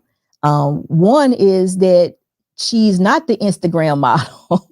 she doesn't need to be validated through Instagram. She knows who she is through Christ. You need to see these things. Now, is there 100 million of them? Absolutely not. right. I'm not in any way telling you that it is. But there should be, and there is women that are like this, and they should be standouts. It should be a difference. But it doesn't mean that every woman has it together. But what my role is to continually tell women that this is where your value is, because there is so much dysfunction and so many women have told them wrong things up until this point that there's a lot of deprogramming that has to go on, because guess what? Having sex with a lot of men, they're not winning, and they absolutely know that. And they know it. They That's know it. my thing. It's like, you They know know what it. you're doing is wrong, and you want me to respect you as if it never happened. Or Well, you that want person right there needs to, well, it's not that it never happened, because I'm not saying look for the virgin, but you also want to look for the woman who has a changed mindset and that is preserving herself at that moment. Now, I don't know if going into her body count saying it's 5 or 10 changes anything. I don't know. That would be totally your preference and what you're doing. But we need to understand that if I did have 10 or 5 or whatever, I need to repent for that. And that was a wrong thing that I was doing. I don't even know how I got that low. But you have to also understand when a woman is in that position, she's not attracting a man like yourself. right. She's And attracting I try to paint that I'm the perfect guy, okay. just to be completely honest with you. Okay. I feel like I would take a woman serious if I don't feel like she's done anything. Like, it'll put my mind, it's like the more you've done, the more I want you to do with me now. You understand that perspective? Yeah, And that's how I feel. And I feel bad for you it, but should. it's in me because I was raised to respect the woman who in every picture isn't turned around so you see her butt. Or, just things that you dress modestly, everything isn't tight, and things like that are so rare nowadays that it's like, what do I do in order to, like, I want to start a family, and I'm definitely able to have things be on me, but I feel like I should ask for more once I know, like, you didn't take that time to figure out what man was really right. And I know it comes with upbringing and the Mhm. culture, but I just don't see So, many nowadays. that's a huge double standard. So, because you said I'm not perfect, so you too have to align yourself with what God has for Right. you, and Right. know you need to know the purpose of who you are as a man, far Exactly. as having dominion, being a leader, being the head servant. I'm praying for this woman. I'm covering this woman. This is an outstanding dynamic when two people come together. Actually, God Right. says it's a mystery of how people become one. You Right. have to understand it and get the validity of that, the depth of it. It's just not surface thinking. It is a very grown-up thing to do. And if that's what you desire, then you will find that woman that is either your equivalent or what you would say is better. And then you will desire to cover her, if you Right. understand what I mean.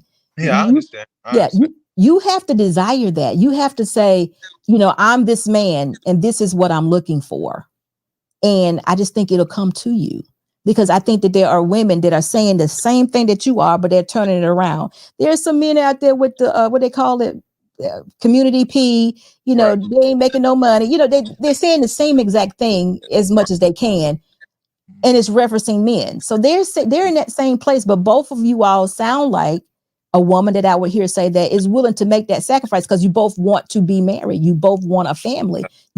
So the thing is to take that first step and find out, about your relationship with God and what he says you should be doing.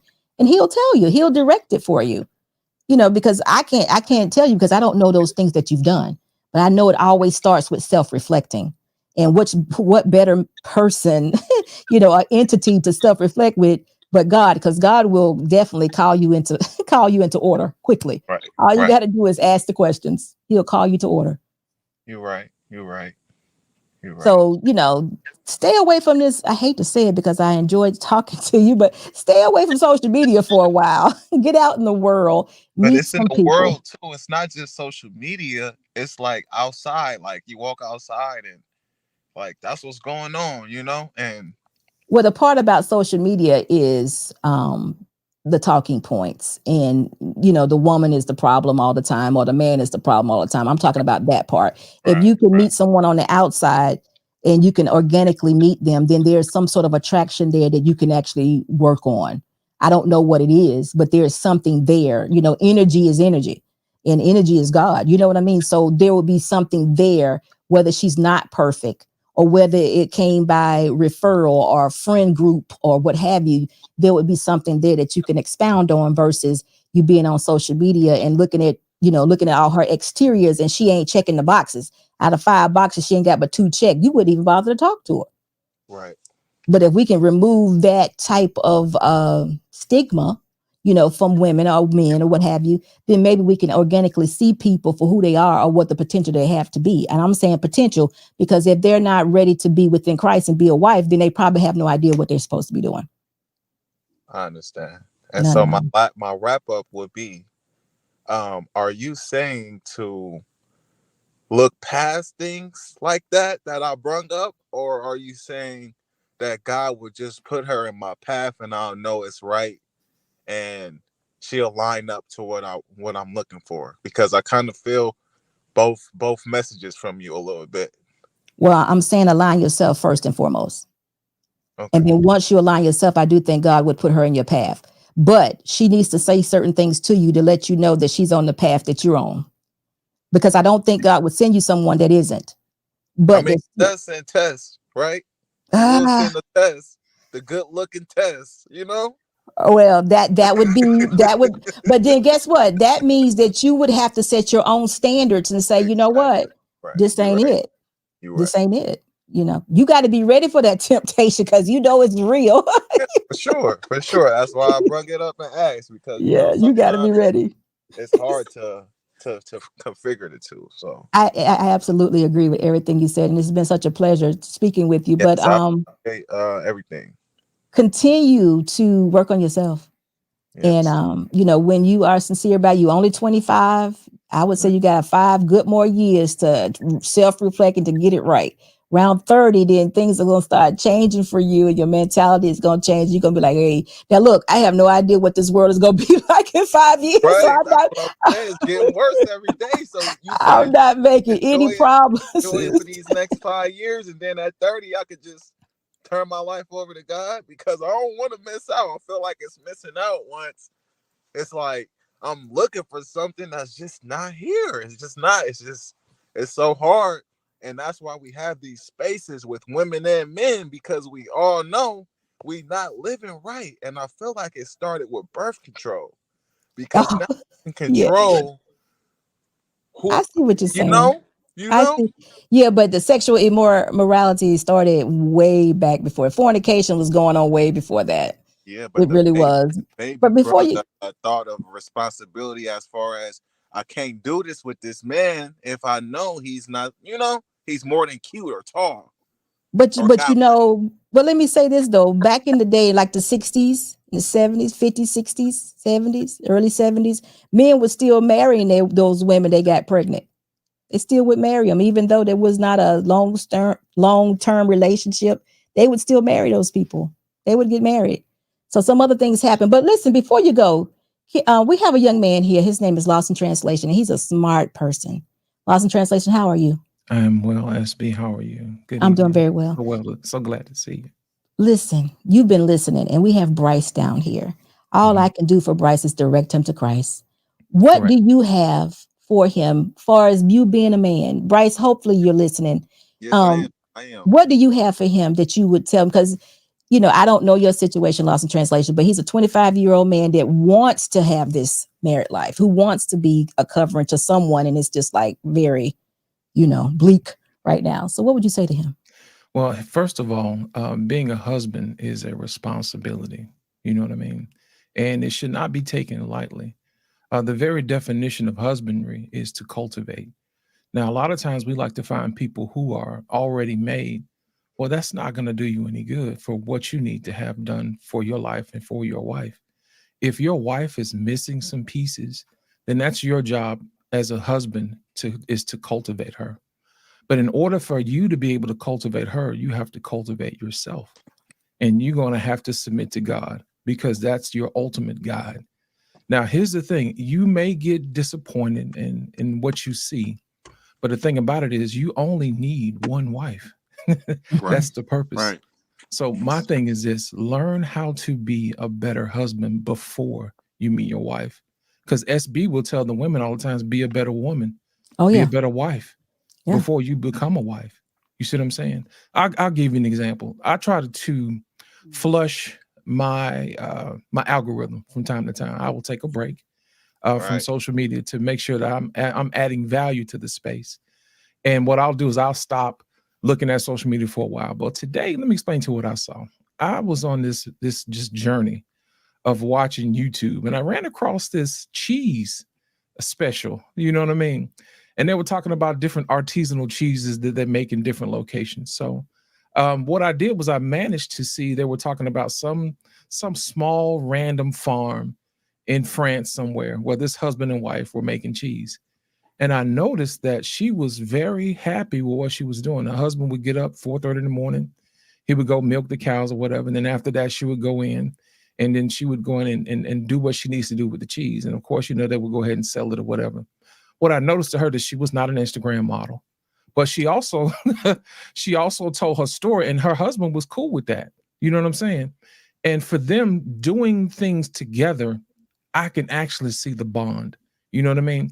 And one of the things that stood out to me that she says is that her mother-in-law taught her how to make the cheese. You know what I'm saying? And they gave her different molds and all this other stuff.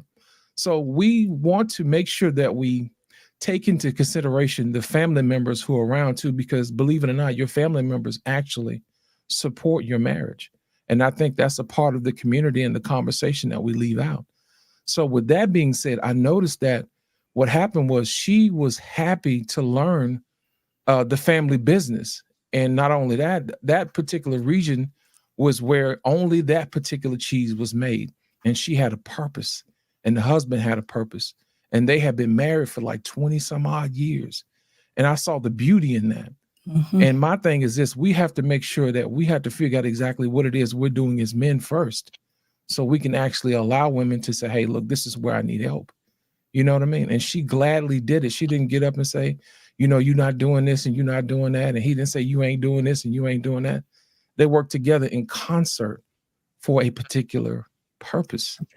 And I think sometimes we get caught up in what we see instead of what we need to be doing together. And I love what SB says about the pot.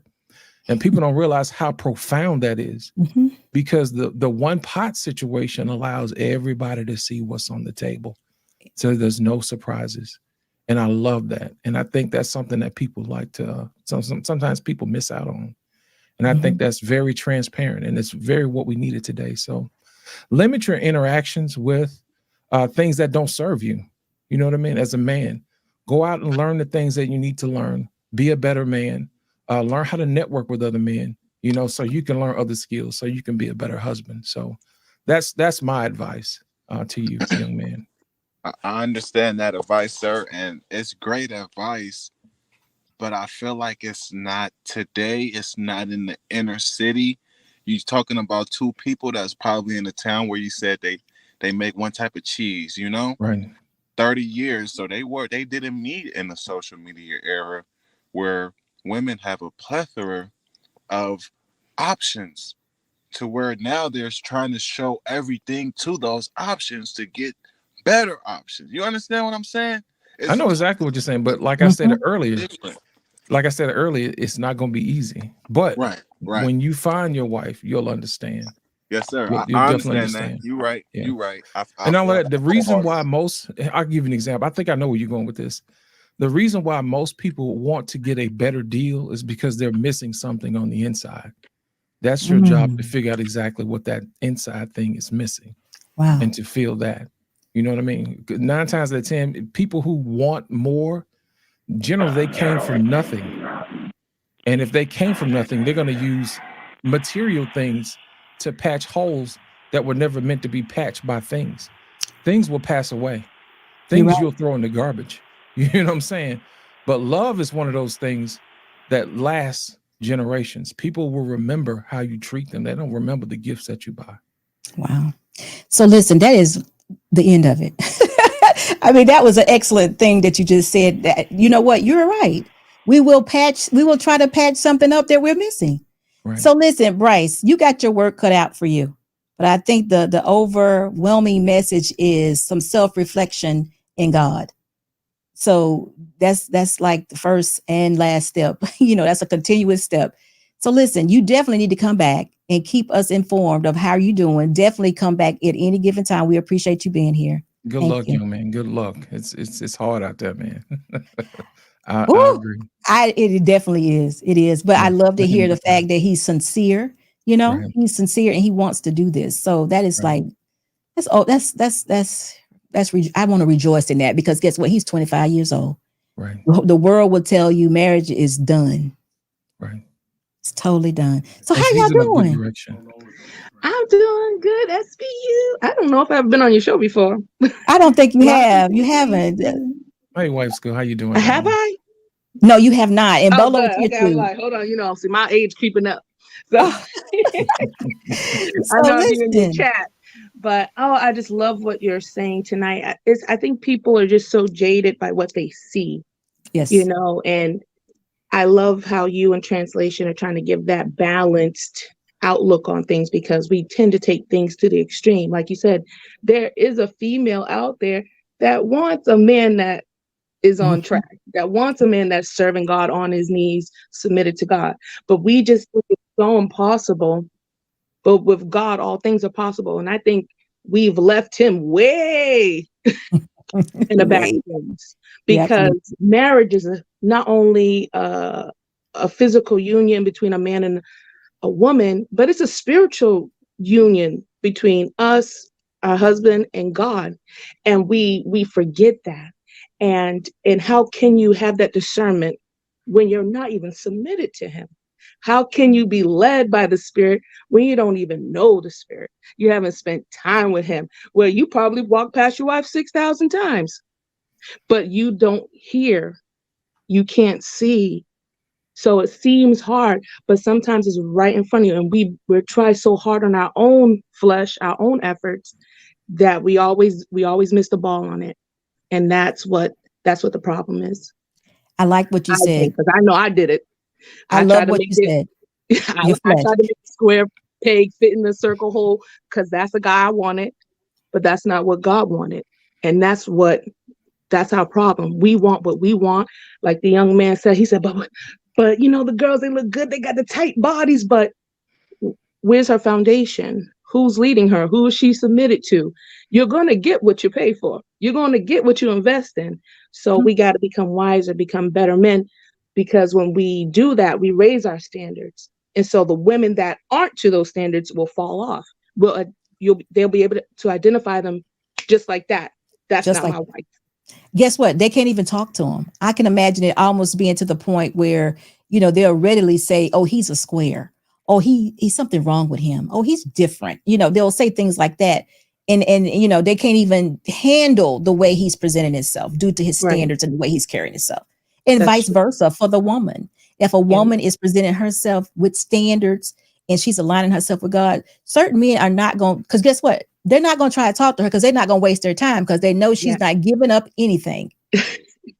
She's not giving up anything. So she wants a ring and she's intentional. She doesn't have to say a word. She could just walk it out. And that's what we as elders need to teach younger women on how it needs to be done. And guess what? With that being done, it lessens the traumas, the drama, and it makes more for a nuclear family. It really does. Yeah, that's what we need. We need that. We need that example in the earth of what God did for the church.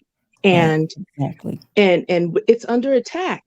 So if you don't even like Lost in Translation says all the time, we don't wrestle against flesh and blood. The devil don't like marriages. The devil don't like, you see what he did in the garden? He was like, hey, Eve, come here, girl. Come here. You know what I'm saying? That girl's trip you want to go on? Come on. Your husband be all right. You know, so we listening to these outside voices, these influencers, these things that look good to the eye, but inside it's just no benefit for you. And we do it over and over again. And as you said, we're using things to cope. We're using things to bandage up those broken parts of us that we haven't addressed. And as you said before, SBU, I heard you saying, like, we make our husband be punished. We don't give him sex because you haven't dealt with your traumas. You're not being honest. You're expecting this man to be a mind reader. He's not. He's just a man, just like you're a woman. Right. You know, and you got to give that to God. You got to release that stuff, or else you're gonna really hurt your marriage. And to be honest and transparent, I did that. I became sexless to my ex-husband at one point, and the Bible says you're not supposed to do that because he has power over my body. I have power over his body, and the only time that we're supposed to separate is if we're praying or fasting. But other than that, anything else, nothing good will come of that. So I left the door wide open.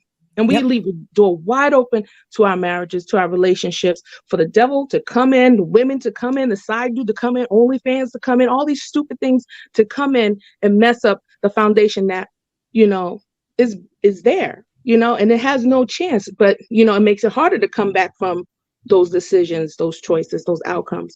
But we got to be vigilant. We got to fight. You know, we have to fight, just like we try to secure our marriage. You got to fight for your marriage. I mean, there's no way around it. You have to fight. But listen, before we go on, hold on right here. Lost in Translation. I have Bolo here also. Do you want to go next, or you want me to go ahead and bring Bolo into the conversation? You want to bring Bolo up? It's been a while since we saw Bolo. Bolo, you on mute? Hey, can y'all hear me? Yes. Yeah, we can hear you, Bolo. Can you hear me? Yes. Hey, how's everybody doing? Everybody's good. It's good to How are hear you? I'm good, SB. How you doing, podcast and the wife school? Hope everyone's doing great. Mm-hmm. What you adding to this conversation? You've been listening, right? Yeah. I heard the brother and the sister speak, and I just wanted to add just a little context to what the sister and the brother was saying. You know, a lot of the times us as men, I don't know if the young brother is still listening, we have to be patient, man. You know, we have to stop running on our time and start tapping into the Most High's time. That's the problem. The problem is we tap into our time and we prematurely get into these relationships when we're not ready, right? So we can't practice being a husband and practice being a father. It doesn't work that way. You don't learn to play basketball when you jump into the NBA. Wow. No, it doesn't work that way. You need to have that discipline. Now, there's different rules when you get into the NBA, but you already have the foundations of what a basketball player is. This is why the scripture says, when a man findeth a wife, Mm-hmm. didn't marry her yet, she already had the foundational compartments of what a wife should be. Now, how does a man find a wife? He already has to be a husband. Mm. Parts complement each other, right? So, Yeah. there's a difference. I wanted to talk to the brother about what he was saying about these women out here and, what they're looking for. And you and I were talking about this earlier today, SB. There's a difference between self-confidence versus external ego.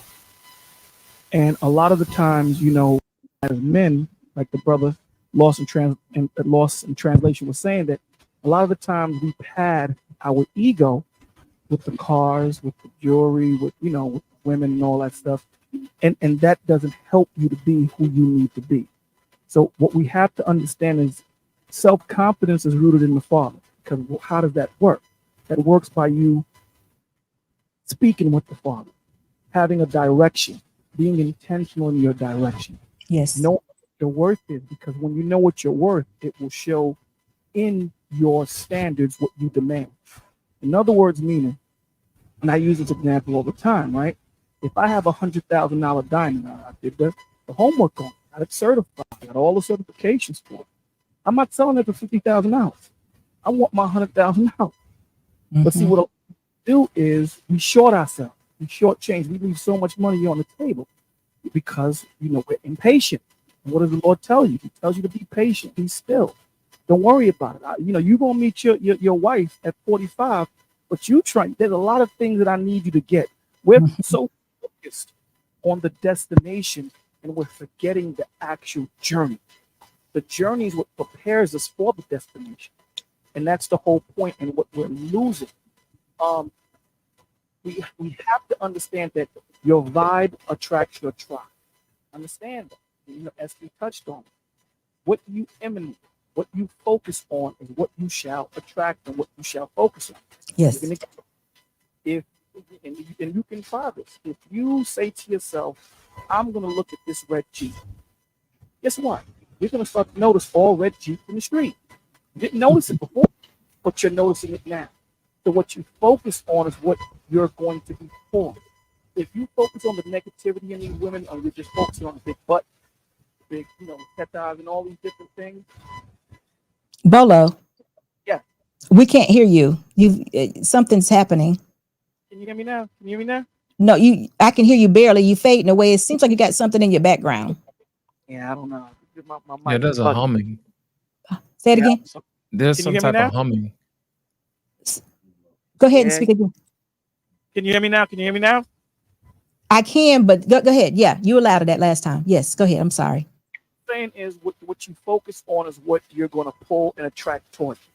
So you need to surround yourself with men that are tapped into the Father, because you can't ask someone to be something that they've never seen and something that they've never seen working in real life. That's right? true. I can't tell a man if they don't see how a man deals with his wife.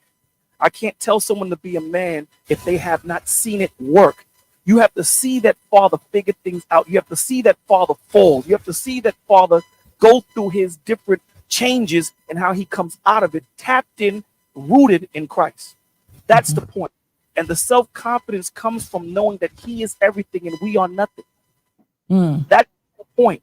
And that's, and I'll end on this. That's the purpose of the story of Job. See, a lot of the times when people read Job, they focus on what he received, on what he lost, 10 times what he lost. That's not the focus. The focus is all he needed was the Father. He needed nothing else. All he needed was the Father. That's where your confidence comes from. And then when you walk in that, the woman will walk behind you. Understand that. That's how she's going to tap into you, because once she's focused on the Most High and you are, both of y'all clicking on all engines are moving. Yes. So thank you guys for having me. I'm going to check my mic. It's something in the background, but thank you so much, Bolo, for being here. Thank you for having me. Have a blessed night, guys. You too. Bye-bye. Wow.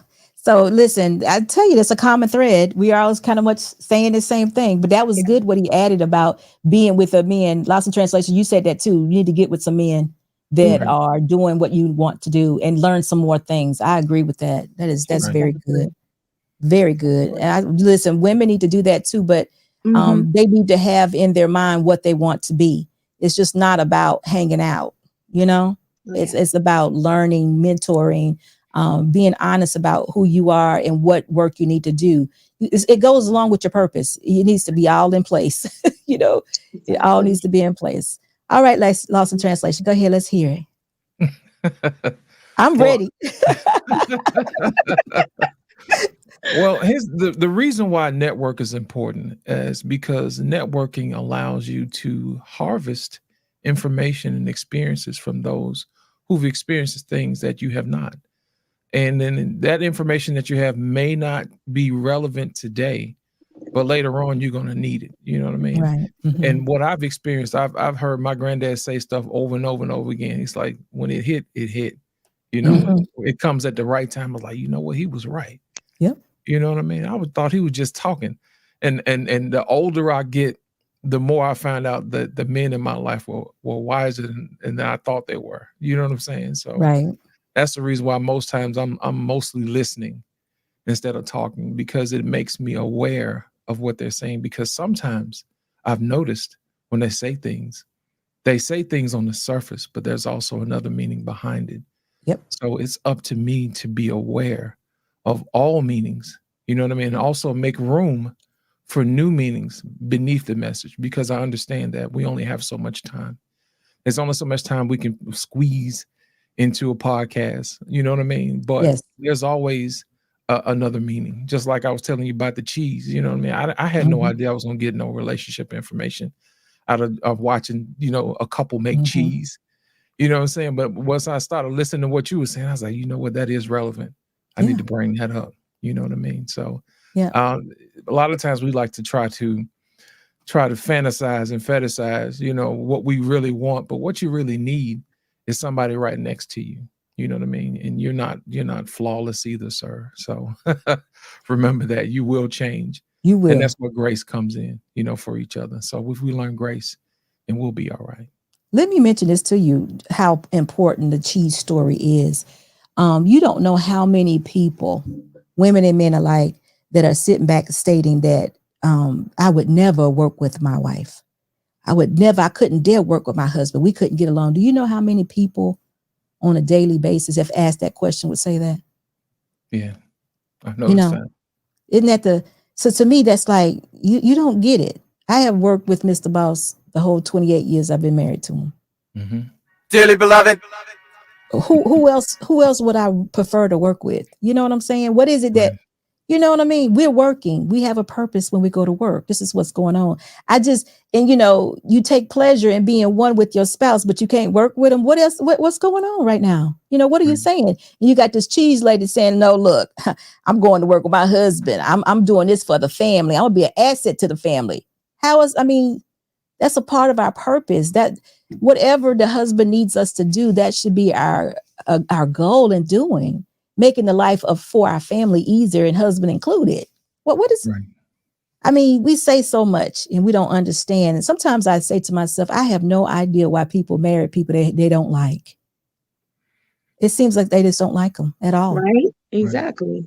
I'm like, why did you marry this person? It seems like you don't like them, or better yet, you don't like men at all. Because it's just, everything is associated with such toxic responses. Like, a man couldn't possibly be good to you or create a good environment for you. It just couldn't be. You just selling, or you just sitting around waiting, you just crazy, like that. You must be one of them kind. You know how it goes. Right. And I'm thinking, what I yeah, noticed, SB, when you work with your spouse, you have a greater appreciation for them. If you think about it. If you really think about it, you have a greater appreciation for what they provide. Even though we don't see Mr. Boss, we appreciate him because he be right on time with them sound effects. You know what I'm saying? He be right on time. You know what I mean? Yeah. And to me, that's no greater pleasure than to seeing a couple work together. because we they work really do together in appreciate each all other. our businesses though. Right. It's like, I don't even think, I mean, even when we opened up a new business years back, you know, different businesses, it was never a thought that we both were not going to work in that business. Right. You know Right. what I mean? Whatever it was never a thought that, oh, I'm gonna do this and my husband gonna be over there doing this. It was always, you know, even down to YouTube, Right. you know. Wow. So it's funny to hear that. I just wish that people would be more, if we could just follow the principles of God and what he says a marriage should be a lot more when we, you know, go into this endeavor. I think it would help so Right. very much instead of just saying, you know, we get married. Hey, Yeah. Hank, how you doing? Yeah, Hank you in know the what I mean? basement. Your intentions are everything. Like, it's different when you actually identify that that's my other person, that's my wife, that's my husband, as opposed to getting with somebody out of desperation. Now you don't even know what's going on. They got a mask on. Now the representative come off after a year or two. And you're like, oh my God, what I get myself into? And so you got a lot of people in those situations. And then even at that point, now you made children with them. So now you're kind of tied to that person for the rest of your life. So Rest of your sometimes life. we make a mess out of things and we don't wait, like Bolo said, like being patient, like seek ye first the kingdom of God and his righteousness. All these things, all the things that we want will be added unto you, because sometimes, you know, we get ahead of things and we mess things up. So we got to be patient. We got to hear and hear what God is trying to, you know, do in our lives. He probably wants us to be on the backside of the mountain. That's what he did for David, right? He's out there killing the bears, killing the lions, like, come over here, put him in a headlock. And then he was anointed king. Come on, how you go from sheep boy to king? You know what I'm saying? Right. Sometimes you do need to be in that place to really hear and know who you are, because like you said, when you get into your relationship, things change. But it makes it easier when you have somebody that you like, somebody that you love, that you would do anything for. Like Christ, he died for the church. He said you're supposed to give your life. You know what I'm saying? That's just a different, higher, like you said, there's a higher standard in that marriage when you find joy in the duty of serving your husband. You're actually being obedient to God. So you're winning. So he's going to continue to bless. You're going to be in your feminine because your husband's providing for you. Your husband's going to be happy because his wife is peaceful, mom providing for her. Exactly. You know, and it just works. But It works. you know, we have to come to that understanding. But you know what? One thing I think, and it's going to sound simple, but this is the part that we just totally miss. It clearly says submit to one another. It does. You know, to praise God, to follow God, to do his will. Submit to one another. You know, so, you know, it's not about you anymore. You know, we submitting to each other to do his will. You know how freeing it is when you can just let it go. If y'all don't know, y'all need to ask somebody. When you can just let it go and breathe, Yeah, that's what it should be like. You know, oh yeah, you got that, don't you? You know what I'm saying? That's how it should. That's how marriage should be. If you're not experiencing that, or if that's not your goal to achieve, or if you didn't know about it, I'm telling you, that is a part of the principles of being married. That is part of the blueprint of being married. Go check it out. That's it. Right. Submit to one another to do his will. Come on, y'all. Right. That's it. You know. So, we got to find joy in it too, not a burden. We have to find joy in it. I worked with a Filipino girl, right? So a lot of men say, I'm going over to the passport. I can understand that because, you know, the women are nice and how they were raised. But I didn't focus on that. I just focused on her character as a wife and as a woman. She was like, I do whatever my husband said. I was like, wow, I like that. Oh, my husband, we quit. I'm quitting my job right now. We moving to Florida. I said, ooh, I like that. I said, wow, she's right behind her husband. And she's, you know, when we would leave work, she said, man, I can't wait. I'm going to go home, feed my boys. I don't know when I'm going to cook the chicken, the rice. And I was like, wow, I love how she has enthusiasm to go home and be a wife after work. No playing around, no fooling around, no, hey girl, no. She was focused, and her joy was in her marriage with her children, and they're just so blessed. I love it. Yeah. And that's all we need to do. Like, just replicate it, not be in a bad way, like, oh, these women are this. Like, no, like maybe they're doing something that actually works. So can't success leaves clues. That's all I gotta say. Yeah. So listen, guys, it has been over 2 hours, and y'all know SB don't stay all night. But it's been a pleasure to have both of you on my platform here today. And y'all are welcome to come back any given time. I'm here. Y'all know I'm here on Tuesday and Thursday night. And y'all already know I'm probably going to be talking about somebody getting married. But I want to tell y'all this. Did y'all see that video of Pastor, what's his name? Murphy with the church, the Dream Changer Church? I think so. It was Watch Night. Yeah, Watch Night. So did y'all, Lost in Translation, you didn't see this video. We're going to end with this video. I gotta show y'all this video. And I gotta tell you, he's out here now telling everybody that we are so wrong to get offended by this because 150 souls were saved on Watch Night service. I need y'all to pay attention to this video. Look at this video.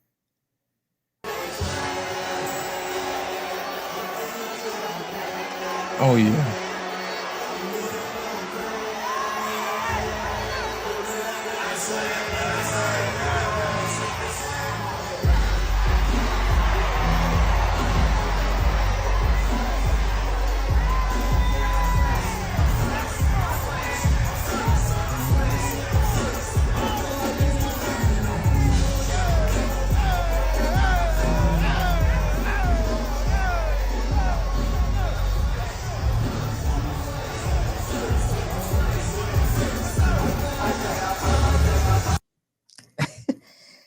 Whew, y'all.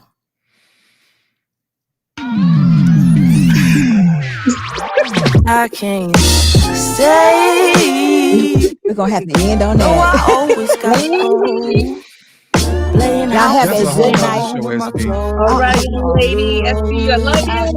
Listen, I will see y'all soon Thursday night at 7 p.m. Y'all have a good day. Good rest of the day anyway. Playing house to sing a home with my soul on the road. I can't sit still for a minute. I'm so dead set on indifference. Keep it Charlie, stay down with them Dickens. Let's get around like it's the 80s, right? Round, let's keep spinning. Let's keep playing these games that we don't want to finish. And I'm sorry if that sounds a bit bitter, but I am to the core. You want the whole damn thing, then you asking for more. You want that old jive swing, you take up all of the floor. I'm fine with standing at the edge of the door. You be the life of the party. I blend in with the core. You drink it all the Bacardi. Till the bottles no more. Let's take it back for this started. You want the love, I don't got it. Got my soul on the road. You screaming stay, please don't go. Don't think it's in me to listen to foe. It's so different with distance, we roam into zones where nothing get hurt anymore. I just wish I was home when I stepped through front door, but instead I'm alone and completely unsure. And even though you're screaming out with the best of intentions, I don't get it. Why do you always gotta ask me to stay? Why you always gotta go? Playing house, this ain't a home with your soul on the road. Say, why you always gotta go? Playing house, this ain't a home with your soul on the road. See, I've been lost in my thoughts, and my thoughts they too scared to usher you off. Sorry, Mom, I just thought you were my world. Now you're not. And I'm just sitting, smoking, sloping in a daze, cause my days ain't been the same since I drove your way. I remember the way you wrote letters in blue ink. You and me was in love. Think about what your crew think. I know your moms probably think I'm a bastard. Your pops probably want to beat my death and take a in my casket. But I got sick of fighting, bickering, fussing over nothing, cussing. Instead of watching the death of discussions that we once had, days that we once spent in the backseat of our cars, reading poets at sunset. It's funny how love can pull out the foreground, get pushed into the back of your mind. We used to twist a spliff and laugh and relax. Are you crying? And I'm trying to find the reasons, so I ask, does forever ever happen, or is it always fade to black? I can't stay. No, I always gotta go. Playing house, this ain't a home with my soul on the road. I can't stay. No, I always gotta go. Playing house, this ain't a home with my soul on the road.